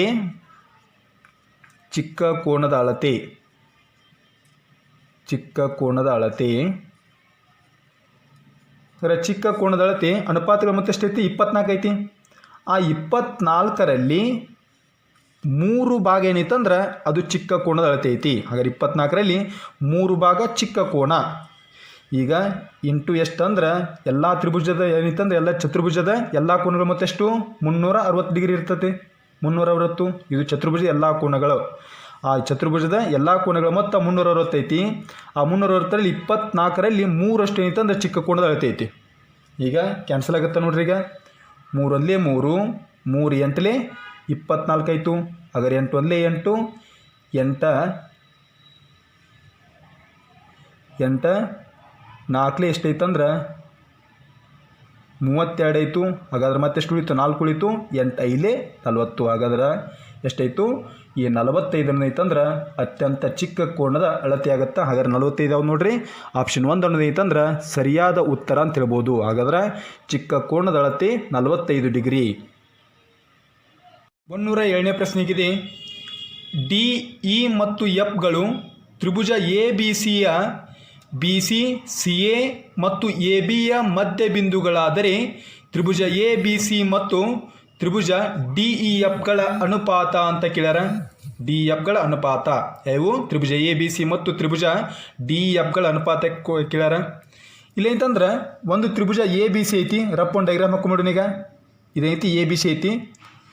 ಈ ತ್ರಿಭುಜ ಎ ಬಿ ಸಿಯ ಈ ಬಾಹುವಿನ ಮಧ್ಯ ಬಿಂದುಗಳಾದಂತಹ ಇಲ್ಲೇಂತಂದ್ರೆ ಎ ಬಿ ಸಿ, ಇಲ್ಲಿ A B B C C A ಇವುಗಳ ಮಧ್ಯ ಬಿಂದುಗಳಂತ ಯಾವುದಂದ್ರೆ ಡಿ ಮತ್ತು ಇ ಮತ್ತು ಎಫ್ಗಳು ಅಂತಂದ್ರೆ ಇವುಗಳ ಮಧ್ಯ ಬಿಂದುಗಳಂತ ಹೇಳ್ತಾರೆ ಅವರು. ಅಂದ್ರೆ ಬಿ ಸಿಯ ಮಧ್ಯ ಬಿಂದು ಯಾವುದು? ಡಿ ಐತಿ. ಇನ್ನು ಸಿ ಎದ ಮಧ್ಯ ಬಿಂದು ಯಾವುದು? ಇ ಐತಿ. ಇನ್ನು ಅದೇ ರೀತಿ ಎ ಬಿದ ಮಧ್ಯ ಬಿಂದು ಯಾವುದೈತಿ? ಎಫ್ ಐತಿ ಅಂತ ಹೇಳ್ತಾರೆ. ಎಫ್ ಇವುಗಳ ಮಧ್ಯ ಬಿಂದು ಅಂತ ಹೇಳ್ತಾರೆ. ಹಾಗೆ ಇವುಗಳ ಮಧ್ಯ ಬಿಂದುಗಳಾದರೆ ಎ ಬಿ ಸಿ ಮತ್ತು ಡಿ ಇ ಎಫ್ಗಳ ಅನುಪಾತ ಕೇಳ್ಯಾರ. ಡಿ ಇ ಎಫ್ ಅನ್ನೋದು ಇದು ಒಂದು ತ್ರಿಭುಜ ಐತಿ. ಈ ಡಿ ಇ ಎಫ್ಗಳ ಅನುಪಾತವನ್ನು ಕೇಳ್ಯಾರ. ಡಿ ಎಫ್ಗಳ ಅನುಪಾತ. ಈಗ ನೋಡ್ರಿ, ಇಲ್ಲಿ ಮಧ್ಯ ಬಿಂದುಗಳು ಅಂತ ಹೇಳ್ಯಾರ. ಮಧ್ಯ ಬಿಂದುಗಳನ್ನ ಸೇರಿಸ್ಬಿಟ್ಟೆ. ಈಗ ಹಾಗಾದ್ರೆ ಮಧ್ಯ ಬಿಂದುಗಳು ಸೇರಿಸಿದಾಗ ಏನೈತಂದ್ರೆ 4 ಸಮನಾದಂಥ ತ್ರಿಭುಜಗಳದು. ಇಲ್ಲಿ 4 ಏನೋದು ಅಂದ್ರೆ ಸಮನಾದಂಥ ತ್ರಿಭುಜಗಳದು. ಇದು ಮೂಲತವಾದಂಥ ತ್ರಿಭುಜ ಎ ಬಿ ಸಿ ತ್ರಿಭುಜ ಇದು. ಇನ್ನು ಡಿ ಇ ಎಫ್ ಈ ತ್ರಿಭುಜ. ಹಾಗಾದ್ರೆ ಇಲ್ಲಿ ಈ ಡಿ ಇ ಎಫ್ ಎಷ್ಟೈತಂದ್ರೆ ಅದು ಎ ಬಿ ಸಿ ತ್ರಿಭುಜದ 4ನೇ ಒಂದು ಭಾಗದಷ್ಟೈತಿ. ನೋಡಿದರೆ ಗೊತ್ತಾಗತ್ತೆ ನಮಗೆ. ಯಾಕಂದ್ರೆ ಆ ಮಧ್ಯ ಬಿಂದುಗಳನ್ನು ಸೇರಿಸಿದಾಗ ಇದು ನೆನಪಿರಬೇಕು. ಈ ಮಧ್ಯ ಬಿಂದುಗಳನ್ನು ಸೇರಿಸಿದಾಗ ಉಂಟಾಗುವಂಥ ತ್ರಿಭುಜ ಏನಿರ್ತೈತಂದ್ರೆ ಈ ತ್ರಿಭುಜ ಅದು ಎ ಬಿ ಸಿಯ 4ನೇ ಒಂದು ಭಾಗದಷ್ಟಿರ್ತೈತಿ. ಎಷ್ಟದಾವ ಇಲ್ಲಿ ಭಾಗಗಳು? 1 2 3 4 ಅದಾವು. ಹಾಗಾದ್ರೆ ತ್ರಿಭುಜ ಡಿ ಇ ಎಫ್ನ ವಿಸ್ತೀರ್ಣ ಏನೈತಂದ್ರೆ ತ್ರಿಭುಜ ಡಿ ಇ ಎಫ್ನ ವಿಸ್ತೀರ್ಣ ಎಷ್ಟಿರ್ತೈತಿ? ಡಿ ಎಫ್ನ ವಿಸ್ತೀರ್ಣ ಅದು 1 2 4 ಅದು. ಟೋಟಲ್ ಎಷ್ಟು ಭಾಗ? 4 ಭಾಗ. ಎಷ್ಟದು? 4 ಭಾಗ. ಈ 4ರಲ್ಲಿ ಒಂದು ಭಾಗ ಮಾತ್ರ ಏನೈತಿ? ಡಿ ಐತಲ್ಲ, ಒಂದು ಭಾಗ ಮಾತ್ರ ಡಿ ಎಫ್ ಐತಿ. ಹಾಗಾದ್ರೆ ಒಂದು ಭಾಗ ಡಿ ಎಫ್ ಐತಿ. ಯಾವುದ್ರದ್ದು? ತ್ರಿಭುಜ ಎ ಬಿ ಎಸ್ ಎಷ್ಟು? ತ್ರಿಭುಜ ಎ ಬಿ ಸಿಯನ 1/4 ಏನೈತಂದ್ರೆ ತ್ರಿಭುಜ ಡಿ ಎಫ್ನ ವಿಸ್ತೀರ್ಣ ಐತಿ. ಯಾವುದು? ತ್ರಿಭುಜ ಎ ಬಿ ಸಿ. ತ್ರಿಭುಜ ಎ ಬಿ ಸಿ. ಈಗ ಅವುಗಳ ಅನುಪಾತ ಕೇಳ್ಯಾರಲ್ಲ. ಈಗ ನೋಡ್ರಿ, ತ್ರಿಭುಜ ಡಿ ಇ ಎಫ್ನ ವಿಸ್ತೀರ್ಣ ಇಜ್ಕೋಟ್ ಏನೈತಂದ್ರೆ 1/4 ತ್ರಿಭುಜ ಎ ಬಿ ಸಿಯ ವಿಸ್ತೀರ್ಣ ಆಯಿತು. ಹಾಗಾದ್ರೆ ಈ ತ್ರಿಭುಜ ಎ ಬಿ ಸಿ ಎಷ್ಟೈತಂದ್ರೆ ಇದು ಡಿ ಇ ಎಫ್ನ 4 ಐತಿ. ಹಾಗಾದ್ರೆ 4ನೇ ಈ ಕಡೆ ಅವಾಗೇನಾಯಿತು? 4 ತ್ರಿಭುಜ ಡಿ ಇ ಎಫ್. 4 ತ್ರಿಭುಜ ಡಿ ಇ ಎಫ್ನ ವಿಸ್ತೀರ್ಣ ಇಜ್ಕೋಲ್ಟು ಎಷ್ಟು ಐತಂದ್ರೆ ತ್ರಿಭುಜ ಎ ಬಿ ಸಿ ವಿಸ್ತೀರ್ಣ ಆಯಿತು. ತ್ರಿಭುಜ ಎ ಬಿ ಸಿ ವಿಸ್ತೀರ್ಣ. ಈಗ ನೋಡ್ರಿ, ತ್ರಿಭುಜ ಡಿ ಎಫ್ ವಿಸ್ತೀರ್ಣ ಐತಂದ್ರೆ 4 ಗುಣಾಕಾರ ಐತಿ. ಗುಣಾಕಾರ ಈಗ ಈ ಕಡೆ ಬಂತಂದ್ರೆ ಭಾಗಾಕಾರ ಆಗುತ್ತಲ್ಲ. ಹಾಗಾದ್ರೆ ಎಷ್ಟಾಯಿತು? ಭಾಗಾಕಾರ ಆಗುತ್ತೆ. ಆದ್ದರಿಂದ ಇಲ್ಲೇನು ಉಳಿತು? 4 ಉಳಿತು. ಇಲ್ಲಿ ಉಳ್ಕೊಂಡಷ್ಟು ಅಂದ್ರೆ ಕೆಳಗಡೆ 1 ಇರ್ತೈತಿ. ತ್ರಿಭುಜ ಎ ಬಿ ಸಿ ಏನೈತಿ ನೋಡ್ರಿ ಈ ಕಡೆ? ತ್ರಿಭುಜ ಎ ಬಿ ಸಿ ವಿಸ್ತೀರ್ಣ ಐತಿ. ಡಿವೈಡೆಡ್ ಬೈ ಎಷ್ಟು ಅಂದ್ರೆ ತ್ರಿಭುಜ ಡಿ ಇ ಎಫ್ನ ವಿಸ್ತೀರ್ಣ. ತ್ರಿಭುಜ ಡಿ ಇ ಎಫ್ನ ವಿಸ್ತೀರ್ಣ.